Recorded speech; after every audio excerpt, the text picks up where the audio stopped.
What is up, YouTube? Yeah.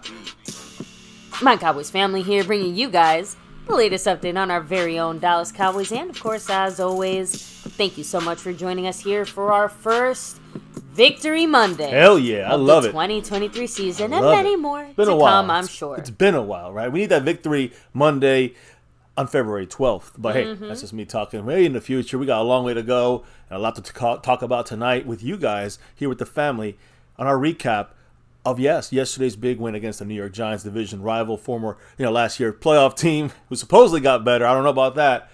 But that's where we're at. The New York Trash, the New York Giants, I don't know. Either way, we're going to talk about that. And we talk about the next New York team, a sneak peek at the Jets. And again, that's kind of the top of the story, news stories today here. So we'll discuss it all on My Cowboys Family. But, baby, before we can get going, we got a new week. And we got an interesting week here because this is a little bit different than usual when it comes to our champions that make the world go round. First and foremost, you see there's no Cash App King right now. Mm-hmm. Why is that? We'll talk about that in a minute. But we do have a sponsor of the week, and that is the man from Hawaii, Mark Hosepian. A big mahalo to Mark, who's also bossing that stream around with 44, 45, 44. 46. There you go. Sorry, I don't have my glasses on. 46 points on that stream of boss. The boss, the stream boss. So again, much love to Mark Hosepian, big Mark H in the house. Appreciate you as always. The big winner from last week. The Giants week, domination by the Cowboys over the Giants, domination by Mark. So we also got other boards to talk about here. I'll talk about the Cash App in a minute, but let's talk about the membership gifting board because we had a 5-week streak, 5 weeks by Jason Renfro. We had 3 months by Skeptical Fan. Now we have a new streak by The Lunatic, who won last week with 10 gifted memberships. Much love to him. Much love to everybody who gifted memberships. He was the big winner last week. The Lunatic, membership king, starting his own streak. Now we see here again. We got talk about the Cash App side of things.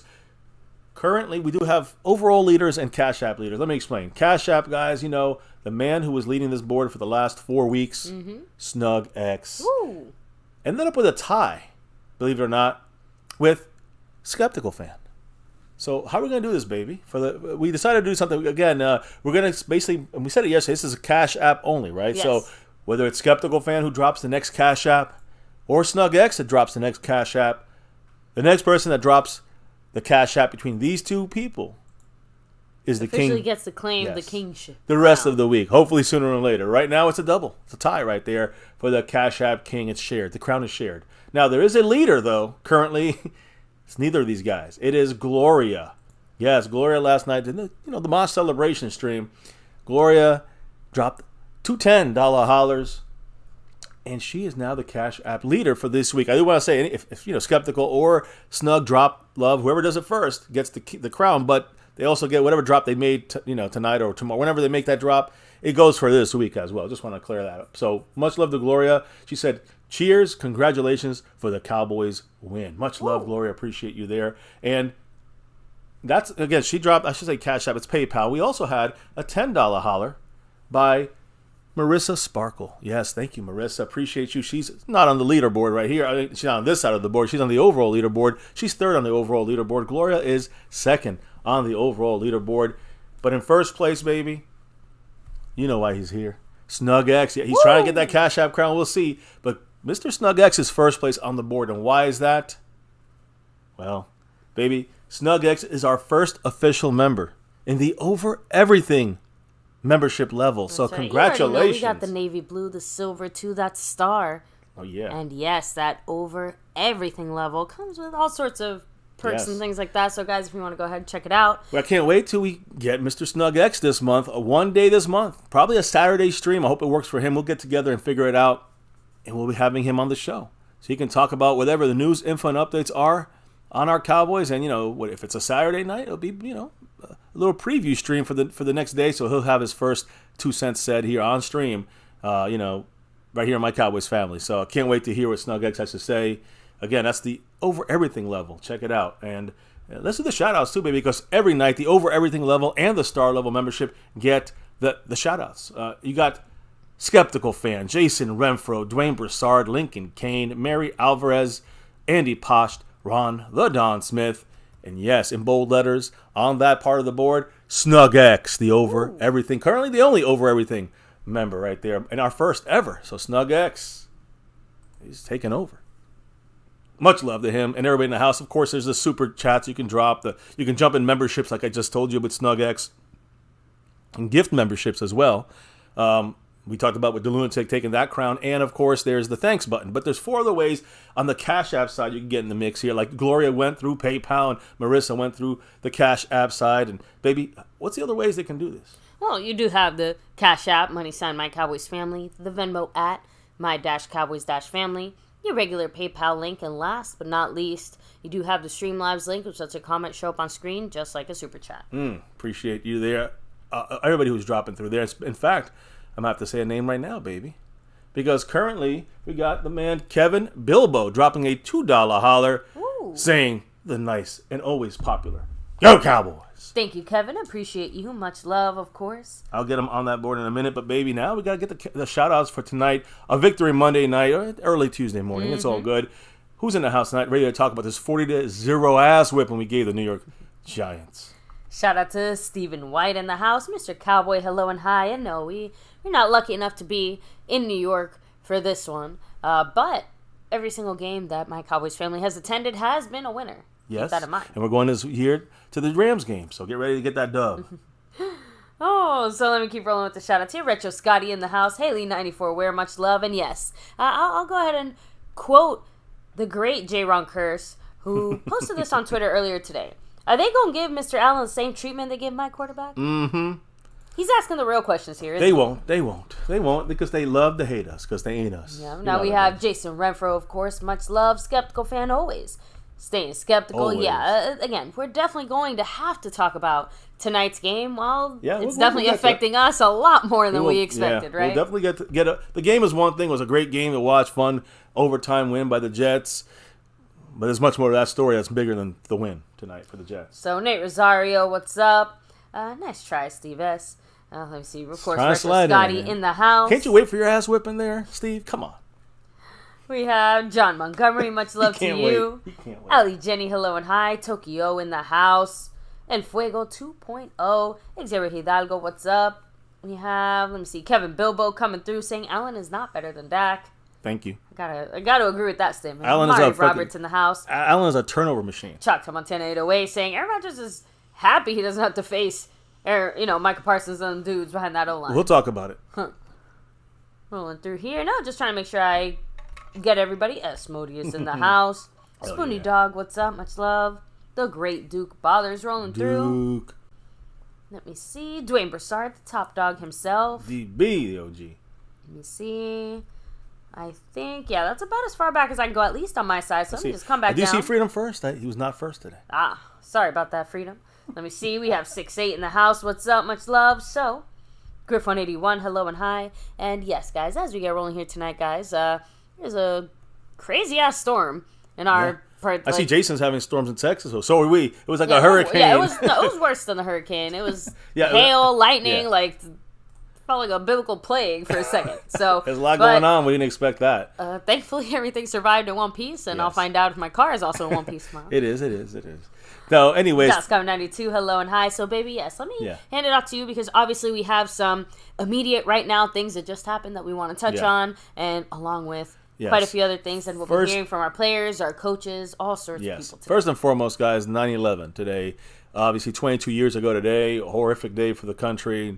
I remember that day vividly. So, just wanted to start off with that. The Giants had a little celebratory thing about that, and not celebratory, but a remembrance. So did the Jets tonight.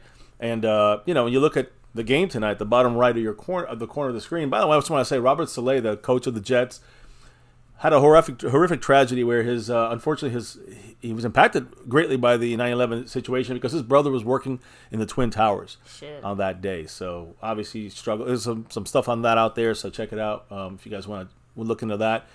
Then tonight the Jets played at home, MetLife Stadium, where the Cowboys were last night against the Giants, and the Jets went up against the Buffalo Bills, another AFC East divisional rivalry battle there. The Jets, though, after about 4 or 5 plays, I think it was like 4 passes in the game, maybe not even that many, maybe 2 passes. Aaron Rodgers, guys, went down. He suffered an injury, number 8 right there. We're not going to see him this upcoming week, guys. I'll explain why in a minute, because initially, guys, First of all, let me explain. He had completed no passes. It was the first drive of the game. Okay. Completed no passes, was pressured on all three. He had 3 attempts. Pressured on all 3 attempts by the Bills defense, who's good. I don't know if they're our level defense, but they're good.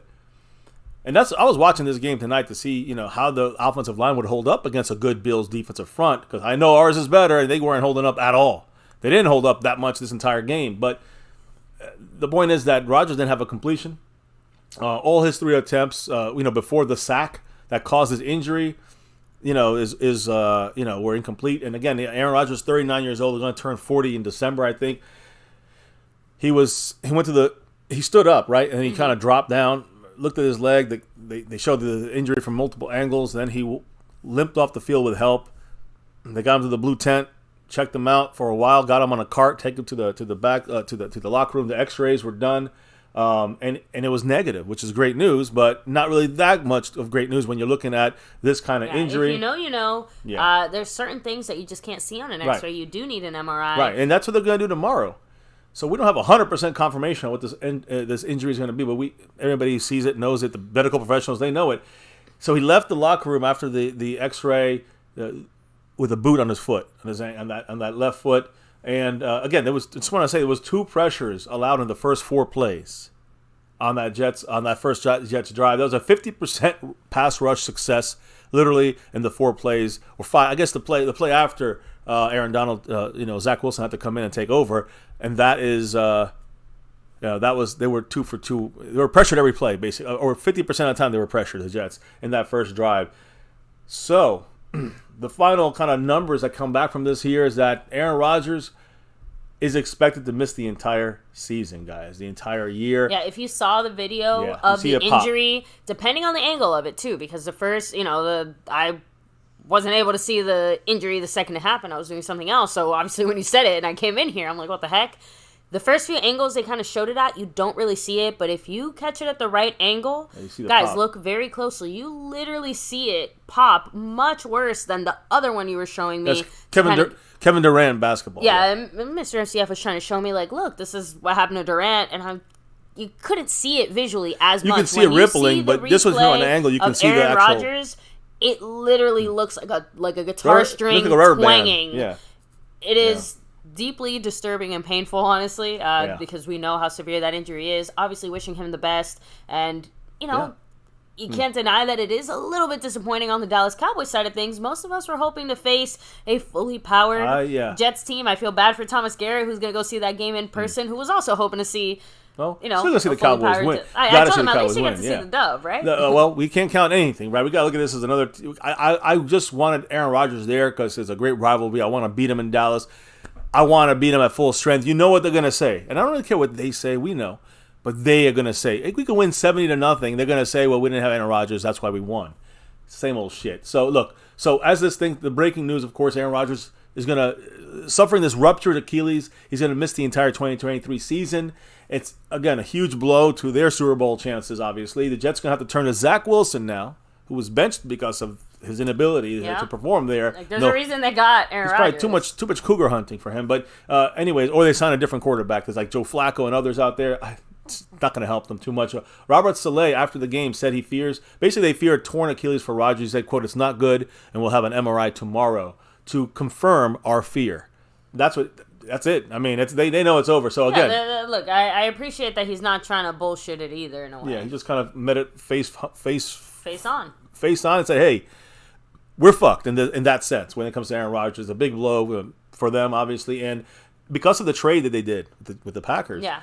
If he misses significant time, which it looks like he's going to miss the whole year, the Jets will not send a 2024 first rounder to Green Bay, but instead a 2024 second rounder, which in the end actually helps the NFC because fuck them, fuck the Packers. And so by him missing a lot of time this year, he's going to miss the whole year. It looks like, other than 4 plays.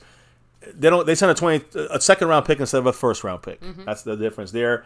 But obviously, this development is horrific for the Jets. Now, if you watch the whole game, the Bills they had control of the game. They lost control of the game. This is what I'm trying to say, guys. You just never know. The Jets have a damn good defense. Bills played sloppy. Josh Allen, who got his big new deal, and they love him. He's better than Dak, right? Bullshit. And anyone says, and again, even tonight, someone says, well, look, Dak had this problem. Dak had some problems, but nothing like what you saw with Josh Allen. And most quarterbacks are going to be that range. And no one's going to be Aaron Rodgers 24/7. No one's going to be Tom Brady or Mahomes 24/7. Feel very lucky that you didn't see a few of the discussions that were happening pre-stream there about Dak and Josh Allen, because I have to admit, I'm a little disappointed in a few of you guys here. But we'll talk about Dak. It's about Dak Prescott here always, and I don't give a fuck about Josh Allen, but we can talk about it all day, guys. The people that hate Dak, they're gonna hate Dak. Don't argue with people like that. It's irrelevant. I have no problem if you doubt Dak, and I respect the discussion. But if you just hate him because you want him to fail because you want to be right about something, then I don't need to discuss that. It's stupid. It's not a discussion about football. It's a discussion about opinion. That has nothing to do with the game or the sport. So when we talk about Dak, there will be some Dak discussions tonight. You might disagree with some of what I say. We'll see. But anyway. If I randomly state a Josh Allen fact, just... Of course. No, I understand. Josh Allen's 0-5 in overtime. 0-5 in overtime. 0-5 in overtime. He can't win you the big game, right? When people say that about Dak, and they know that's full of bullshit, but Dak cannot win you the big game every single week like the way Kellen Moore wanted it done. That's not going to happen. Why, get $40 million, then you can win the big games? A lot of $40 million guys can't win shit. Dak can at least win some important games. So, but it's not on Dak only. It's the whole fucking team. It's a team game. But look, I'm getting off my topic here. The point here for our Cowboys, first and foremost, is the Jets now coming in this week. So we're going to get our sneak peek early tonight. Now, this to me, this is a terrible development for us in the sense that I wanted to get tested by one of the best. I wanted this defense to be tested by one of the best as a quarterback, reading us, picking us apart. We're all looking forward to having Aaron Rodgers kind of pick at our weakest points so that we could be like, hey, let's do something about it. Right? Or identify that, improve on that. Dan Quinn would be helped by that as well. We're not going to see that now, guys. The Cowboys going to face quarterback Zach Wilson this Sunday. 6 days now. Well, 5 days now. 5 days away now. They got to recoup, and they got to really take full control of that team with Zach Wilson in 5 days now. So, again, he'll have to be probably on some kind of silent... bad week to have a short turnaround. He's going to have probably a silent count against a front four that are dominating the NFL without blitzing that much. Even Giant fans I saw the other day were watching the game, and they were even admitting, like a lot of fans were like, oh, they don't know. They're like, oh, they're just blitzing every play. No. Cowboys were using 4 guys most of the time, and we were getting through 6-7 blockers. Just domination by the Cowboy defense. Our guys are just that good? They are. They are that good, and these are guys that are not bad on the Giants in the sense of the money they got paid, the place where they were drafted, their entire career, backgrounds, even if they're young guys or rookies or second-year guys. Look, either way, they're in for a trouble, and maybe Aaron Rodgers thought about that and said, you know what, let me just stay down. Look, the Cowboys fans today, we all kind of settled in to watch Monday Night Football to kind of watch the Jets and scout the situation. We just, now basically second drop back, he's out for the year. So, to me, though, in the end, it doesn't matter. I truly believe this before Aaron Rodgers is down, and I'm going to say it now anyways. Aaron Rodgers, Zach Wilson, I don't give a hell if Joe Flacco, if they sign him, based on just the way the Jets played this game, is the first quarter specifically, but the whole game, I think the Cowboys will seize everything against the Jets on the Jets' offensive line, because I'm telling you guys, they have a couple decent guys on the offensive line, but I'm not sure. I'm not sure if the Jets' offensive line, I'm not saying they're better or worse than the Giants, but that's the thing. I'm not even sure which one's better or worse because they're both not that good. So the Cowboys, really, they're going to make every offensive line look not that good. Let me just clear that up. Even the best offensive line is going to look not that good against our defensive front. But we dominated the Giants. It seemed to me like the game was over after that first drive. In the sense of looking back at it, the Cowboys literally were relentless, stopping everything the Giants were trying to do. Everything. Even the run at sometimes later on, we got better at that. So I'm just saying it became such a, there was no way we're going to lose control of that game, lose grip of that game. And I think we could do the same thing against Zach Wilson and the Jets. Now, the only difference is the Giants' defense, definitely lacking still in some places. The Jets' defense, a lot better. Still young, a lot better. But they allowed some completions against Zach Wilson. No, not Zach Wilson, against Josh Allen, that were like the most important times of the drive to get those stops. And they kept letting them get down the field. So to me, Josh Allen, Dak Prescott, when we have to pass, we'll do it right. It's all about McCarthy. It's how McCarthy calls the plays. If McCarthy calls Dak to attack every play, he's going to get picked. If Dak calls for Dak to attack occasionally, up-tempo, under center, play action, run the ball here, pass the ball there, quick passes. That's winning formula for the Cowboys. Said, the Jets defense made Josh Allen look like a below-average NFL quarterback. Their defense is real. I agree. It's kind of addressing a few things. You're mentioning a few things in the chat as well. Well, I also, because I'm kind of saying that I think the Jets defense is fantastic, but I think they're young and still not, maybe the cohesiveness is not all there. I personally think also Josh Allen looked crappy out there today. It wasn't just the Jets defense; it was a combination of the Bills also. It was a bit of both. Yeah, I think so. But again, this week, I don't think the Cowboys got to go out there and do anything big. They don't got to go out there and drive down the field and score every single time and get these high flying plays. Just don't make mistakes. I said this during the game tonight to the family. I said, if we don't make any mistakes, if Dak and the offense just a couple 3-and-outs here and there, whatever, we still win the game by a lot. As long as we don't make mistakes, turnovers, fumbles by anybody, bad passes by anything, no turnovers, we win the game.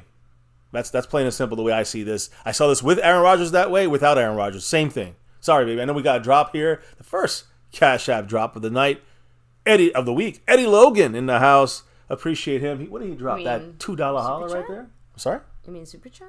I'm sorry, what did I say? Cash App? Yeah. I'm sorry. But thank you, Eddie. I'm thinking about the game still. I'm sorry. Eddie Logan. Holler, appreciate you. He said, our defense is going to crush the Jets offense. That was a great timing for that drop. It's kind of funny because I have a feeling that the Jets game is going to look very similar to that Giants game and that Zach Wilson's going to be getting touched every 2 seconds. Zach Wilson, I don't mean that to exaggerate. No. I mean it. Our Cowboys, our front D-line, our pressure got in there in like 2 seconds or less. You saw that, right? A good chunk of last night's game. And yes, I know the weather is obviously a factor.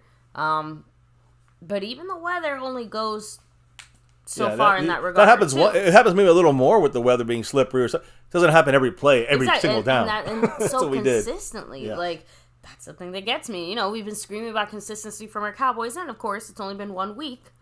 So, you can't be consistent over 1 week. Yeah. But, if this is the foundation, I can dig it. Yes, you can. I'm loving it, and I do think the Cowboys are, ready to kind of make. Look, it's going to be a battle against the Jets. We're definitely touching base on the tight end situation, just because I feel like one of the things that gets lost in a little bit of this whole Dak, Josh Allen narrative is the drops too. Like, a bad pass is a bad pass, but man, if it hits your hands and it was a good pass, you're supposed to actually catch it. There was for the Cowboys, for Dak. It was some bad passes from Dak and some drops from the receivers. We'll talk about. I'll get to Dak, I promise. But look, I'm going to get off the Jets here. Sneak peek is done. Nothing really to talk about other than their offensive line is weak. Their defense is fucking strong, much better than the Giants. So we definitely have to, be more aware of not trying to maybe attack down the field maybe as often. You guys feel me on this? If McCarthy feels we don't have to, then we don't have to. Or similar to this week, we can do about the same attacking. There's no real need to not attack. We can definitely attack down the field some, but I don't think we have to do it like Kellen Moore wanted to do it consistently every single play. It felt like you got to constantly push the limits, and I think McCarthy just wants to take what they give us. That's what we need to do. If we keep it that way, they can hold us to 14, 17 points of offense. What do you think the defense is going to give us, though? And I don't mean I don't mean direct points on the board. I mean they're going to get a turnover somewhere, and we're going to have a short field. The offense gives us the points, but it's because of the defense. I call that here on MCF. When you get a short field inside the 50, inside the 40, let's say, I call that defensive points. They're guaranteeing you 3 points. That's it. The defense gave you points. Now, what can the offense do to expand that or cash in on that? But that's not an offensive touchdown to me as much. It's partially, of course, one, but to me, it's mainly a defensive touchdown. So that's the way I think. So we get help from my friends. If we get 17 points from 3 drives on offense, from down the field on kickoffs, we win this game. I mean, easily we win this game. Easily we win this fucking game. 17 points of offense, because we're gonna get another touchdown or 2 because of the defense in some way, directly, indirectly. I don't care. We're gonna get it because we're gonna get short fields and we're gonna put up 10, 14 points from the So now we're going to get 27 points, 31 points, and they're going to stay with fucking 0. How's that? So, anyways, we're just giving this a quick glance here. By the way, cracks me up. Rolando Rodriguez, yes. Some of you guys might have seen a funny little picture floating around of Tom Brady wearing a Jets jersey. Obviously, after the Aaron Rodgers injury situation. Obviously, that is just a meme. It's just a joke. But no, I don't think that's actually going to happen. Joe Flacco was the guy I heard today. And I'm like, really? All right, bring him in. Let's tear him up. Listen, a quarterback got to know a system. They just can't go in there and just start throwing. I feel like the Jets are better off at this point keeping Wilson Yeah. and trying to find a different backup Agree. QB than they are trying to find a different starting QB. I agree with that 100%. So, before we hit the chat up real quick, I do want to just say a couple quick. I guess we can hit a chat up on this Jets thing. I don't want to really respond to it because it'll take forever, like me respond to it, but I do want to hear a couple of the quick comments on the Aaron Rodgers Jets injury. If there's none, I'll keep moving. Foxy's friend said Jets had 4 turnovers and needed a no-call leg whip on a punt return at home to win. I'm not scared. I'm not exactly, and I think the guy jumped and kind of, I don't really call that as much a leg whip. They were trying to say it was. Either way, I'm not scared at all. I'm not scared of either team really right now. Jets have a good defense. Bills have a good defense. We have a great defense. Yeah, and Big Boss Man just kind of pointing out, like, of course our offense is going to look better when it's not raining like cats and dogs. I agree. We earned ourselves, 13 points of offense. Defense and special teams got the rest. I don't care. Jared Morrison saying Dak still had good places to throw in the rain, which I do. Again, a few, like I said. Yeah, he had some. 3 of those 4 drop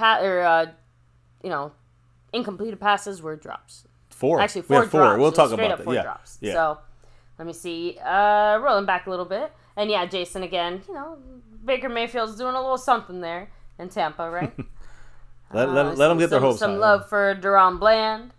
Let me come back down. Let me see. Haley94 where said, yeah, the football was heavier since it was waterlogged, so that that could have led a little bit to some of those overthrows too. Or rustiness. Whatever it is, next game we'll have that, So, as we get ready to talk more Cowboys, let me just finish really quickly some other NFL news. The Chiefs and Chris Jones finally got himself a deal, a 1-year deal. Kind of reminds me of the 1-year deals we're seeing all across the league by Josh Jacobs and Barkley, and of course Chris Jones as well. Now he has 1 year left on his deal with the Chiefs, so no new years were added to his contract, but he received multiple incentives that he can earn considerably more money this year. So they're giving him basically just added incentives, and he said, okay, I'll sign.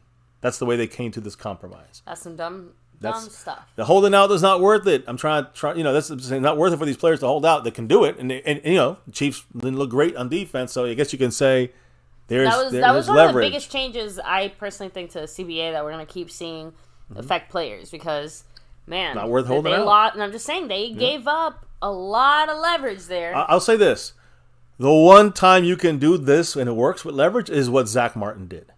That's the holdout that works. That works. That worked for him, and he got his $4 million a year, and so he paid $1 million in fines, whatever. My point is, Zach Martin, when you have that kind of name and that Hall of Fame behind you at the top of his game, you can hold out whatever you want and you'll get it. Outside of that, no. Barkley's not Hall of Fame. You know what I'm saying? Josh Jacobs not Hall of Fame. These are running backs that had a good year, and not even Barkley, not even recently. Let's be honest. So just saying, like Chris Jones. He's not Hall of Fame. Just saying, he's a great player. But he's not Hall of Fame, so he got a little bit more. And he came back now. Got to pay his fines or whatever it may be. Anyways, by the way, staying with the Jets real quick, after that mega trade for Aaron Rodgers, I think the Jets still called the Rams to inquire about trading for Matthew Stafford. And they wanted to get him, before they got Aaron Rodgers, they were thinking of Matthew Stafford. They probably want Matthew Stafford now. But they weren't alone as far as teams trying to get Matthew Stafford. Other teams are looking to make a trade for Stafford, and the Rams said, nah, he's not going anywhere. All right. Can't wait till he meets our Cowboys, and we're there to watch that game. I think it's week 7, 8? After the bye week. Now, Colts, Jonathan Taylor, running back, now on the PUP list through week 4.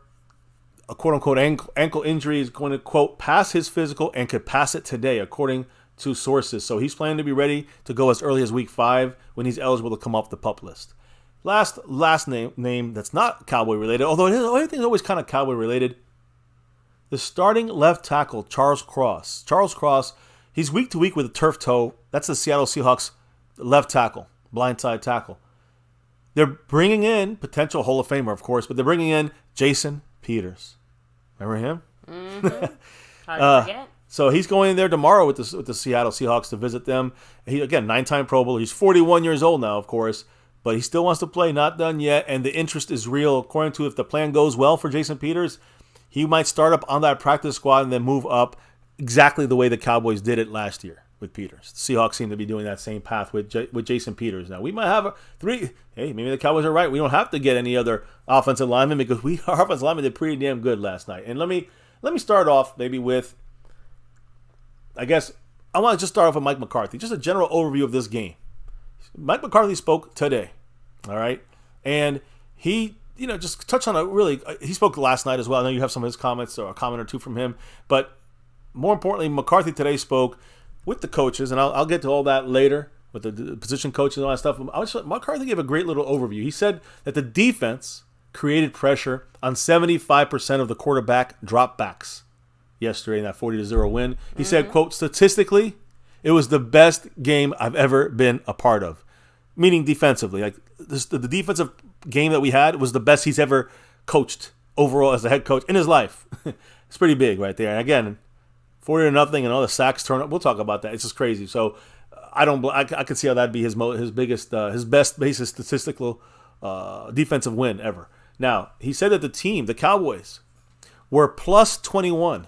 That means we had 21 more big plays basically than the Giants. So it's 21 big play margin we had over the Giants.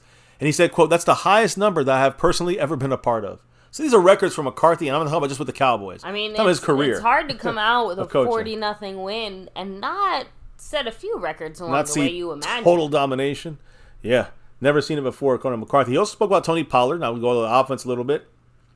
He said about running back Tony Pollard's first game back since that January leg fracture against the Niners in the playoffs. Quote, I thought that he looked like Tony. You could see it in the last 2 weeks. He's been cranking it. I was really impressed with Tony. So, again, we're going to talk more about Tony Pollard, but this is McCarthy giving an overview of this game last night. And he even gave a look at Aaron Rodgers and the Jets, believe it or not. He said, quote, we've turned the page on this game already. We're on to the Jets. That was this afternoon, and I love that. We don't want to think about the victory as much. We can think about the victory a little longer. We're fans. They should be on the Jets on the plane flight back or wherever, from New York. Now, also McCarthy added in about Aaron Rodgers that he's, quote, excited. I'm excited to see where Aaron is in this chapter of his life. Oof, man, we just went to a bad chapter of Aaron's life now when it comes to football. This was before, of course. He didn't know this. The big factor here is his age. He's not exactly a spring chicken anymore, so that close to retirement, possible Achilles Achilles injury. Oh man, that could mean him hanging up his cleats, especially for a guy who was considering doing just that this past offseason before deciding he wanted to keep playing football. Well, sometimes your body does not give you that choice. That ability. So plus rehabbing from that injury is going to be quite the feat. Yeah. For sure. Especially since he suffered it now in September, which means by the time he's actually ready to go, we're talking next year's training camp or later. Yeah. No, I mean, it's going to be, again, old man like him. We'll see how that responds. But let's talk about our Cowboys. Because just so you guys know, this 40-0 win, we talked about it being the biggest Cowboys shutout since 1978, I think you said, right? And it's the largest week one shutout in the NFL since 1999, guys. Yeah, it's a historic victory for the Cowboys last night. This is the largest shutout in the NFL. Shutout in any game since in this century. It's the best. It's the largest shutout in this century since '99. It's the largest shutout in NFL history. Well, since then. So, anyways, the point is historic for the Cowboys. What other things did we do on that field? Top performances on this defense, guys. We allowed, of course, 0 points. We got 7 sacks, 2 interceptions, dropped 1, 3 forced fumbles, and we recovered 1 of those. 2 defensive touchdowns, 1 defensive touchdown and a special teams touchdown, 10 tackles for loss, 1 blocked field goal. Cowboys were fucking feasting, baby.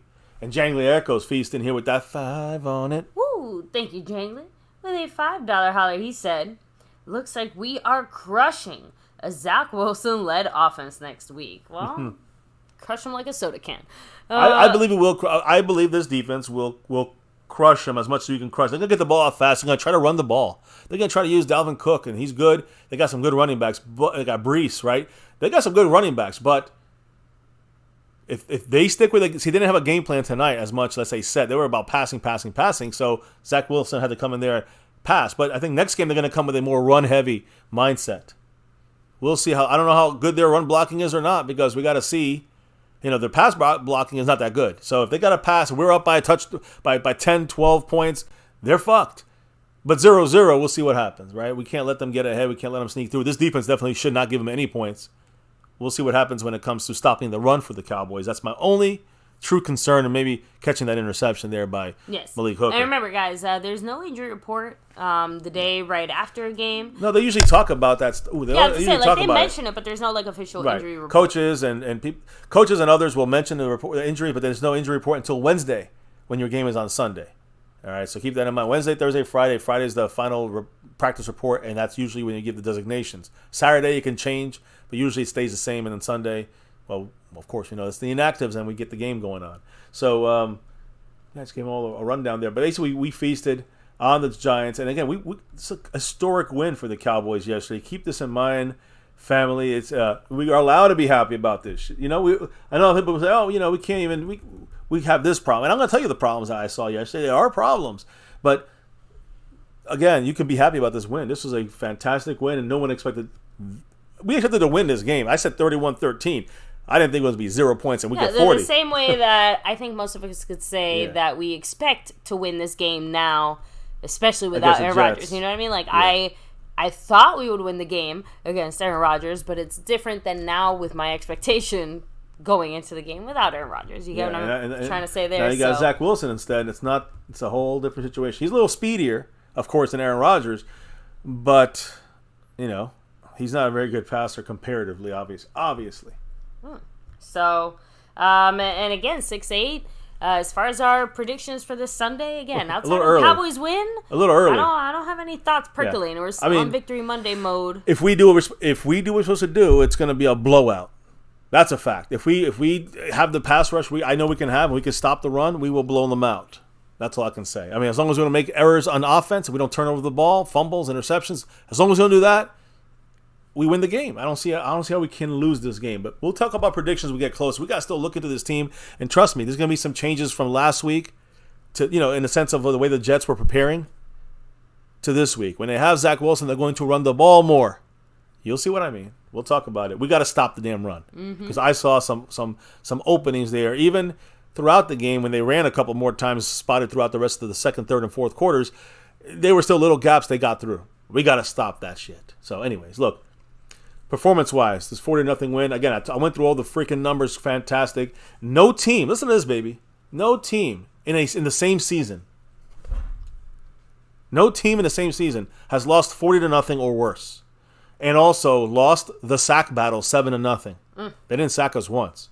Clean pocket for Dak. Lost a turnover battle 3-0 or worse. But again, we got 3 turnovers. They got 0.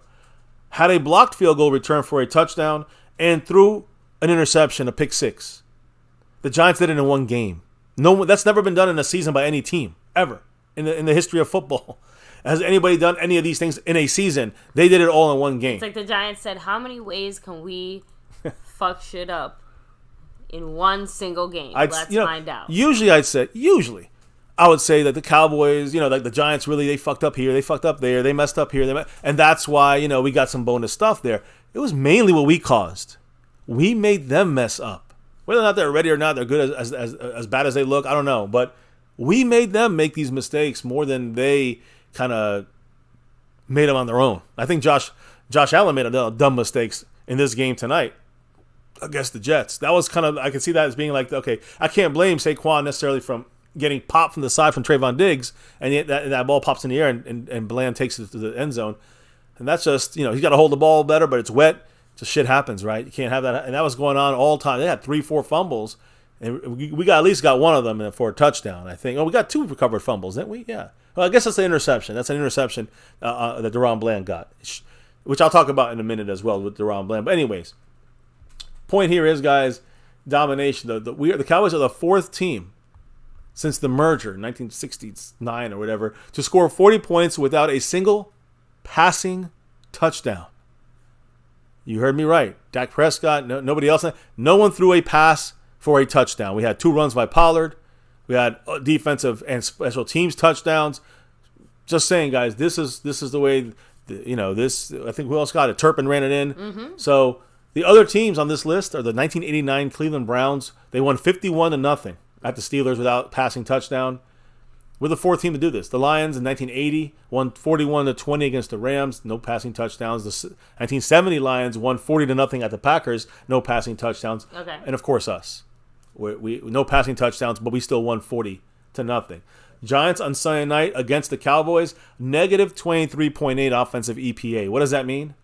The Broncos game in that COVID year. Remember that COVID game that we had Kendall Hinton, not a quarterback, had to play quarterback in that game because everyone was sick. And he had a negative 23.7 offensive EPA. This was a 23.8, negative 23.8. This was a worse game for Daniel Jones than a guy who wasn't even a quarterback in that COVID game. So that's how, okay, is Daniel Jones that bad? No. Did we make him that bad? Yes. And Daniel Jones recorded not to say that he was ever all that great. No, but we certainly brought out the worst in him. He's not a running back or a cornerback, whatever that guy played that's playing quarterback. This guy's a quarterback his whole career and a high drafted one. And a high paid one. Don't forget Daniel Jones, Josh Allen. Daniel Jones recorded an 8.4 QBR. 8.4 QBR. I could probably do better. That's the worst of all quarterbacks in week 1, including tonight's game. It's hard to break that one there. The Giants, when you look at their, they were ransacked, but at the time of possession in this game, the Cowboys only had the ball for 26 minutes and 32 seconds. The Giants had it for 33 minutes and 28 seconds, and they couldn't score a point. They were winning the time of possession. Usually when you see that, the team with the more time of possession will kill the other team. Exactly. Not this time. I guess McCarthy is not trying to I'm run the clock. A big part. No, I'm they were getting the ball a lot. That's why. That was just that exactly. Turnovers. We had just scored so much. You know what I mean? The Giants' offense just ended up taking the field again and again and again. So it sucks to know that our defense was out on the field for that long. Our defense was on the field, yeah. Our defense was on the field a lot, right? That's what I just said. Yeah. Okay. I said it sucks to know that our defense was on the field that long, just because in general you never necessarily want that. But in this particular case, there's a big reason for that, and towards the end of the game was a big reason for that too. Remember, we left all our starting defense out there specifically for the reason of keeping that zero. Until the end, yeah. I'd say until the last drive, right? We put our backups. You had Devin Harper out there, number 50. Mm-hmm. You got a lot of backups in there. It was great to see our Gallimore getting full blast. I'm saying it was great to see our backups getting a drive or two in the defense as well, and they still held them to nothing. I mean, the Giants benched their guys, and we benched our guys. I'll actually explain. Micah thinks they should have protected him more because they hung out there dry, down 40-0 and playing in the fourth quarter. But that's the time of possession. Now, what about the pressures? Because we talked about how he had such a bad game, Daniel Jones. Listen to this, baby. The Giants had 6 total pressures on Dak Prescott last night. The Cowboys had 39 total pressures throughout the entire game last night. It's even worse than that because, again, when I look at these numbers, it's mind-blowing. Next-gen stats, guys. Cowboys generated pressure on 23 of 37 dropbacks. That means they generated pressure 62.2% of the time. That is the 4th highest pressure rate in any football game since 2019, last decade. Cowboys had 8 defenders generate multiple pressures, and 4 of them with at least 5 pressures. Micah Parsons had 6. Dante Fowler had 6 pressures. Don't forget Dante. He's in there. Osa Odigizua, who I said was a guy to watch in this game because he's going to be watching everybody else. Osa's going to get some chances to really show what he's evolved into. 6 pressures for him as well. 6. They were coming at you. Dorrance Armstrong had 5 pressures as well. Chauncey Golston had 4. Sam Williams had 3. Everybody got to eat. Sam Williams had 3 pressures. Marcus Lawrence had 3 pressures. LVE and Neville Gallimore with limited time out there, they each had 2 pressures. And we had 5 players that had 1 pressure each. We had 39 total pressures. The Giants, you know how many dropbacks they had? 25.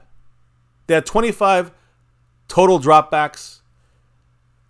And we pressured him 30. We had 39 people. You know why? Because it was multiple guys pressuring him on the same fucking play. That's how crazy our defense was last night, guys. And of course, insane. I've never seen anything like this. Yeah, and I know Skeptical had asked earlier, is there any injury report? Obviously on Monday, there's no injury report, but Haley, during the game, I did kind of check during a little before halftime to see what the injury situation was. As of halftime, there were no injuries. Yeah. Obviously, at the end of the game, we didn't notice anyone in particular go out. The only guy that went out for the game that was an injury was Chuma Edoga, number 71. That's right. Chuma Edoga, and he came back in the game. Knock kinda on got, wood, like, we're poked good. in the eye or something like that. It wasn't a Maybe knee injury. contact Wasn't a knee situation. injury. Wasn't rolled on. It wasn't an ankle. It was an eye thing. He came out for a couple of plays, came back the next drive, good to go. So no one right now, knocking on wood, that we know that's injury. And the Cowboys didn't say anything today about any injuries as well. So it seems like just the normal kind of bumps and bruises post-game. Except, guess what? We get probably a good chance to get Tyler Smith back. Maybe, maybe not. We get a good chance to get Donovan Wilson back. These are major players for our team yesterday.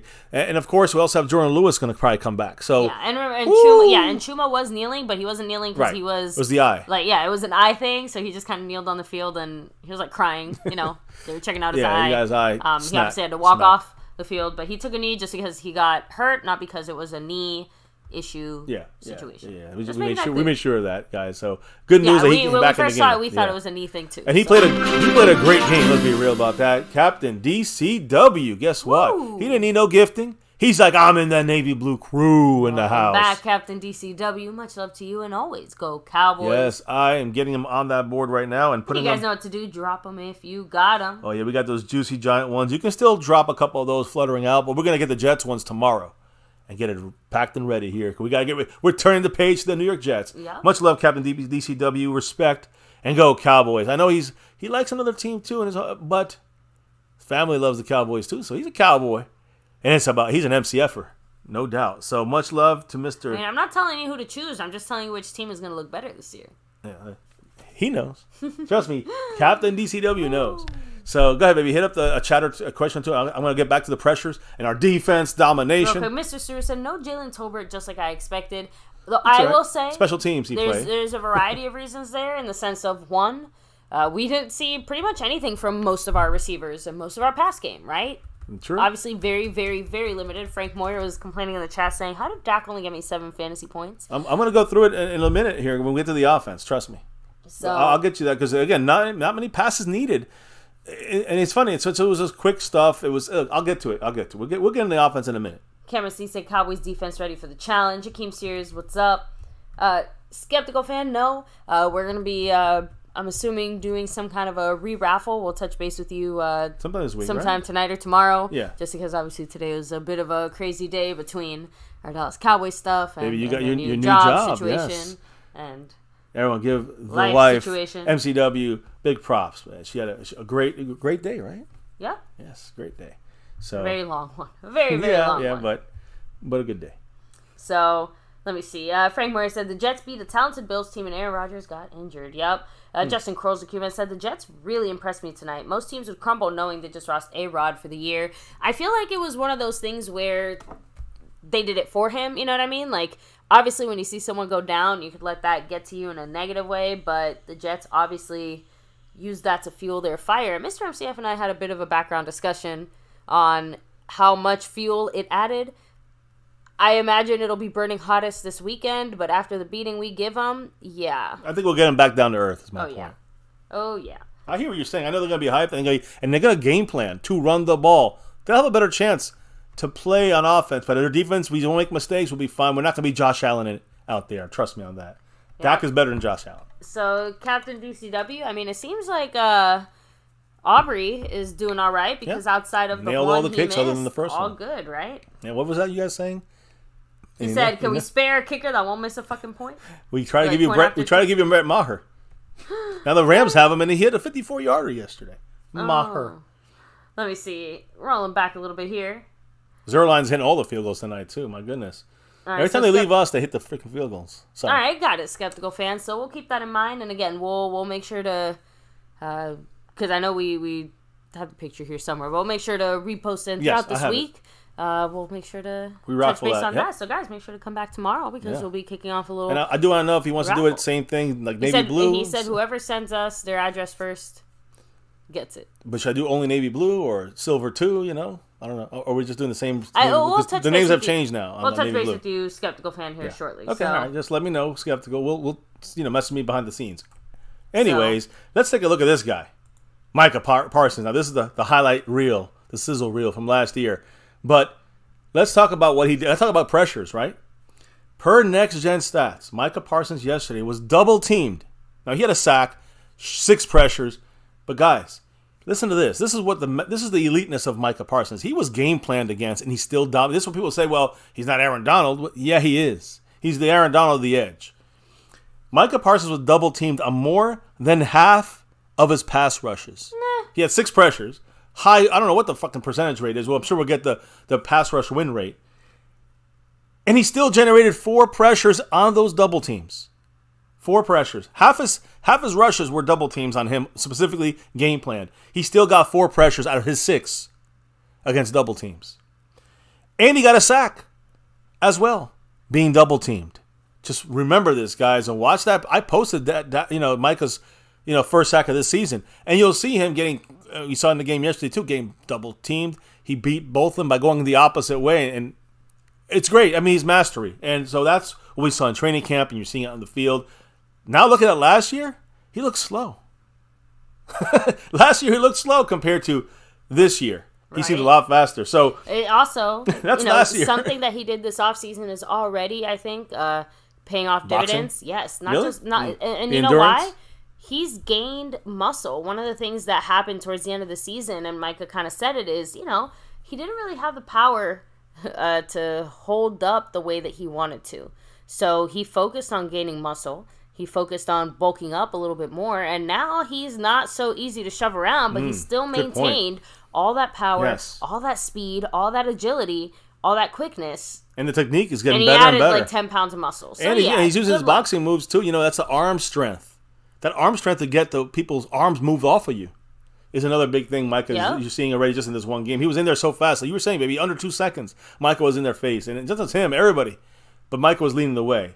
So, again, guys, he had 14 pass rushes. He was 14 of his, 28 pass rushes yesterday. He was double teamed. And out of those 14 pass rushes, he was double teamed. He had 4 pressures and 1 sack. Can you say elite? Can you dare say future Hall of Famer? I mean, you can always say that if he continues this way. Like you say that after like 7-8 years. He's on year 3. And I don't know if I'm saying he's a Hall of Famer. Anything can happen between now and then, but come on.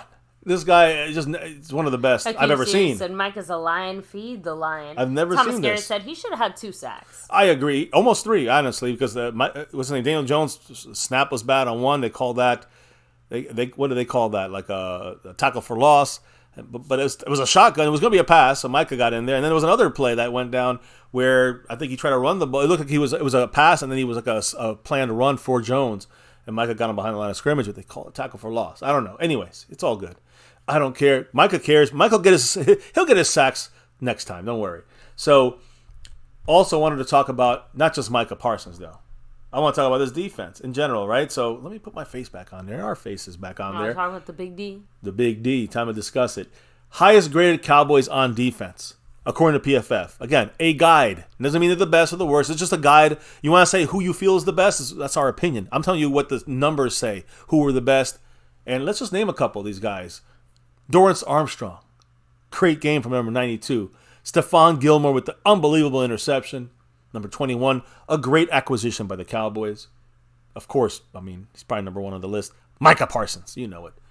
Wanye Thomas, an undrafted last year.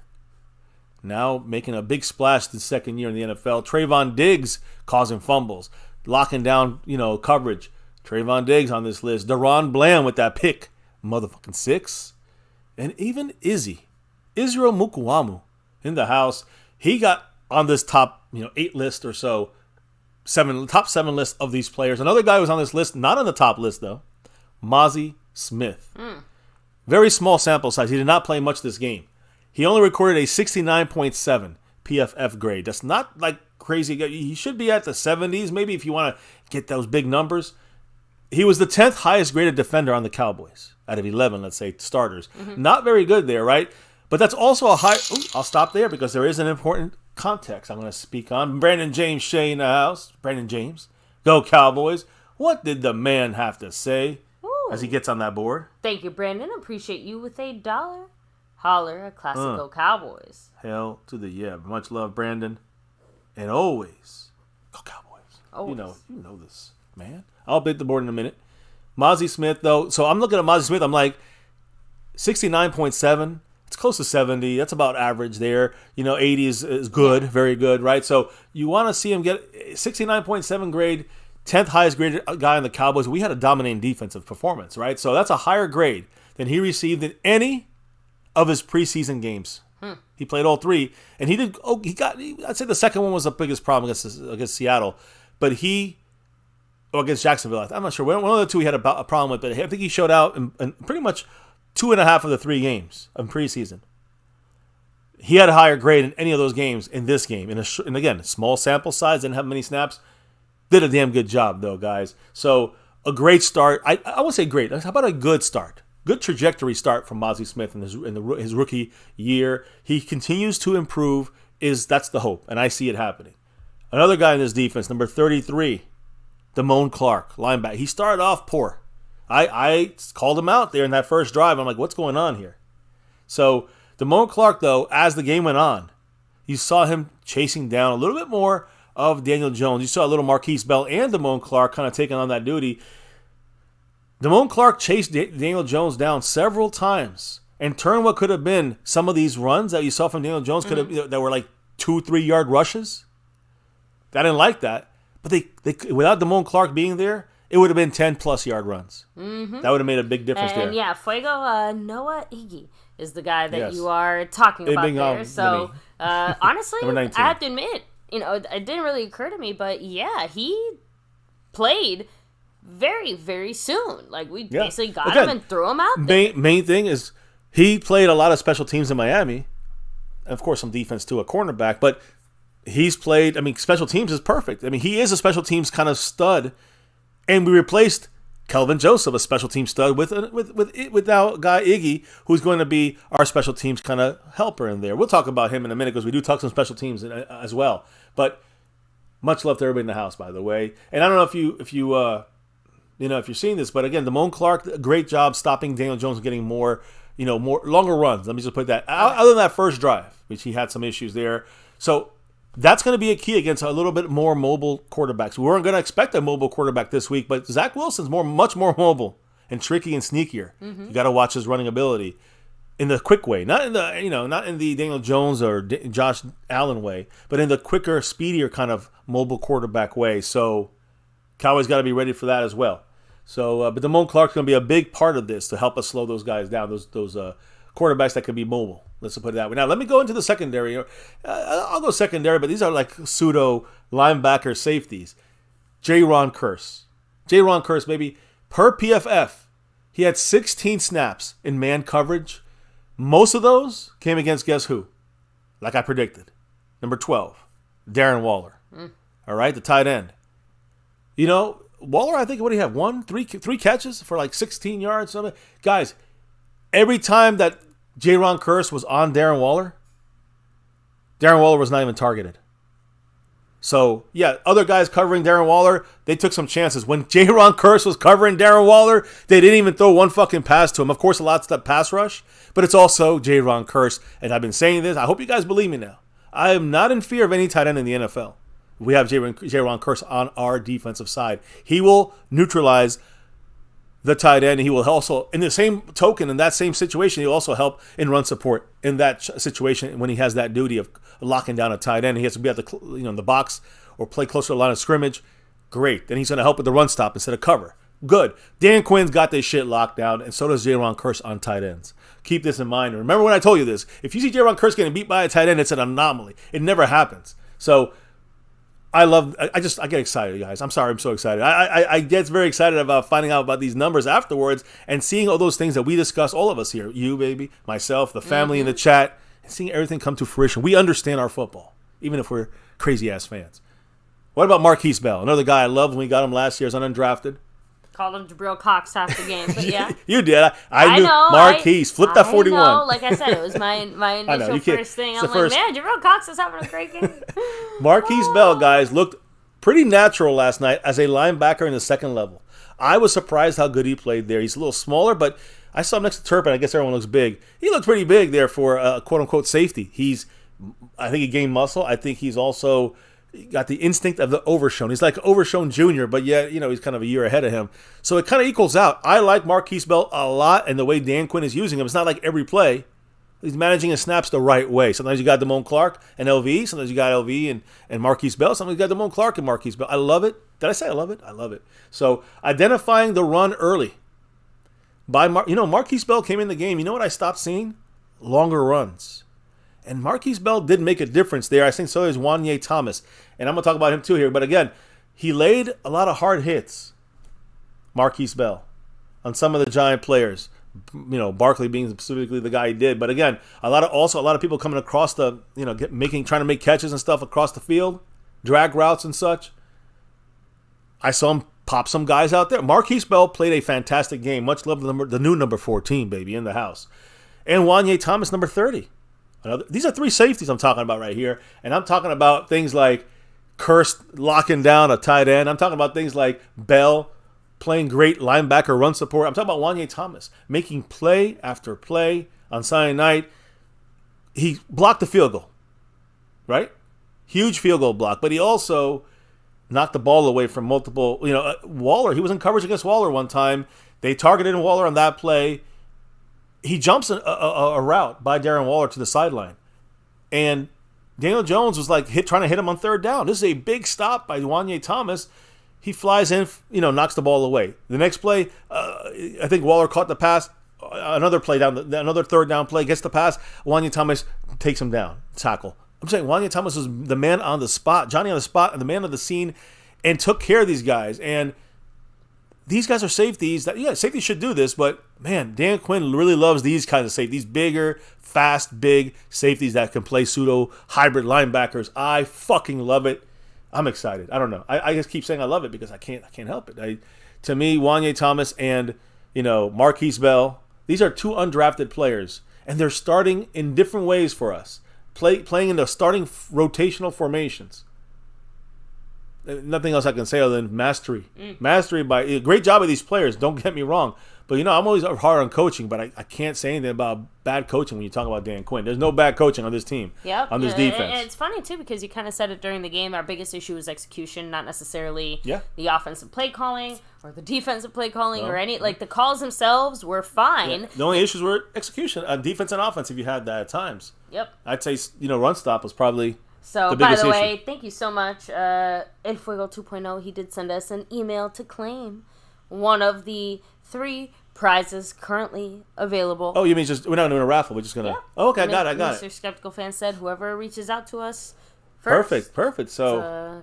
first come, first serve. So, congrats to you, Fuego. Again, we'll make sure to double check and send you the 3 that are available so you can go ahead and pick the one. Yeah, we got 2 ladies' shirts and a man's shirt, right? Mm-hmm.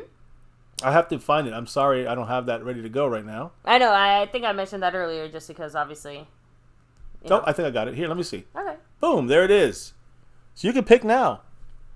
You see the hat's been taken, so I got to put an X over that. You can take one of the 2 ladies' shirts above. Yeah, which are the top 2 shirts. Right, and then you got the bottom left, let them hate. Forever our quarterback there, Dak Prescott, or a.k.a. the most hated. So that's the man's shirt there. I mean, if you want to get something for special ladies in your life, then you got 2 choices up there. If you want to get something for yourself or another gentleman in your life, and go ahead and check that out as an option. But let us know, and maybe keep track on that. Yeah, much love. And again, those other 2 are still available. And what's the deal here? Anybody who emails us, by the way, right? Yeah, you get it. Like I said, so first come, first serve, MyCowboysFamily@gmail.com. So, there you go. By the way, I'm seeing a lot of the back and forth discussions as far as some of the things that you touched on there. What exactly was the reasoning for Micah getting marked for tackle for loss instead of sacks? Because I mentioned it. Even saying isn't a tackle for loss count as a No, sack? Incorrect.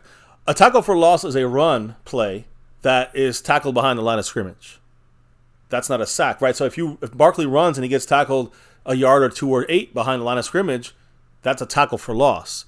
If Daniel Jones, in the play I saw, I remember I thought it was a sack for a second. Daniel Jones went back to throw for a second and then started running. It was not a scramble. It was a designed run play, is what the stats called it. So they called that a tackle for loss, even though Micah got him. The other play was he was in shotgun. I think it was an open. It was an open. Open secret? No, it was an open backfield with nobody out there. Nobody was in the backfield to help block. It was obviously going to be a pass, and the snap was low by the rookie center, and he went back and got it. And I think Micah jumped on him at the end there. My point is, that was a tackle for loss because it was not a passing play officially. So they snuck out of those two that way. And yes, huge shout out to you, Frank Moyer. Take it easy. Have a great night. But yes, Frank, we did enjoy them. Yeah. We'll be showing them off this week. I want to know what he wants to do about maybe, raffling them off, how he wants to do this. I love the cards. I'll tell you that. That Dak one's great. So, the one with the signature and all that. Anyways, but we can, that's another raffle possibility. I just want to make sure. Foxy's friends, thank you. And again, guys, if someone does email us claiming the prize too late, obviously we'll reply back and let you guys know. We got the order and everything. Everything's kind of beat you to it. Time-stamped and everything. Because it is a first come, first serve type of thing. So there you go. So one of those, either forever a Cowboys fan, or I'm assuming either forever a Cowboys fan or the Cowboys went to football there, have been taken maybe by Foxy. By the way, huge shout out Jason Renfro. Take it easy. What's up? Have a good one. Much love. Jason Renfro. So no, he's hopping in here now. So. Oh, I thought he was leaving. Well, welcome in, Mr. Jason Renfro. Guys, we had a great stream so far. Send us an email at MyCowboysFamily@gmail.com. If you ever need to email us, the link is the email is in the description box always. Let's have to go ask if that shirt fits me. Which the women's shirt? I'll wear the Dak one though. Hey, it's all good. I want to see you wear one of the ladies' shirts. It'll be like the Zeke crop tops. You're not gonna see me in that. No one's gonna see me in that. Not even you. Anyways. Back to the stuff. I want to make sure we finish the defense because we're just wrapping up the defense now, and I don't know if I should maybe hear from. I'm going to say the Dan Quinn stuff that he said today after we talk defense. I'm going to do it kind of that way tonight, but let me just say this one quick thing here: Stephon Gilmore and Trayvon Diggs in the back end here. Now we talked about the linebackers. We talked about the I talked about safeties really, but safeties and Damone Clark at linebacker. Talked about our pass rush. What about our back end here? The defensive backs, to me, guys, we were up there with the Jets and like maybe the best ones. And I think the Dolphins, but they fell off because Ramsey got injured. So I think we're number one in the NFL. I'm going to be real about that as well. Best pass rush and best back end coverage. And I think we have this. I talked about the safeties that play linebacker and all over the field. We, of course, got Malik Hooker who dropped the interception. I guess that's something we need to fix. I do think we need to make sure we tend to, and we'll talk about this throughout the week, the run stop. I still have a little bit of fear on that. I saw Marquise Bell in the game. We got better at stopping the run. Hankins did a great job on a couple plays stopping the run. Not that much Mozzie Smith.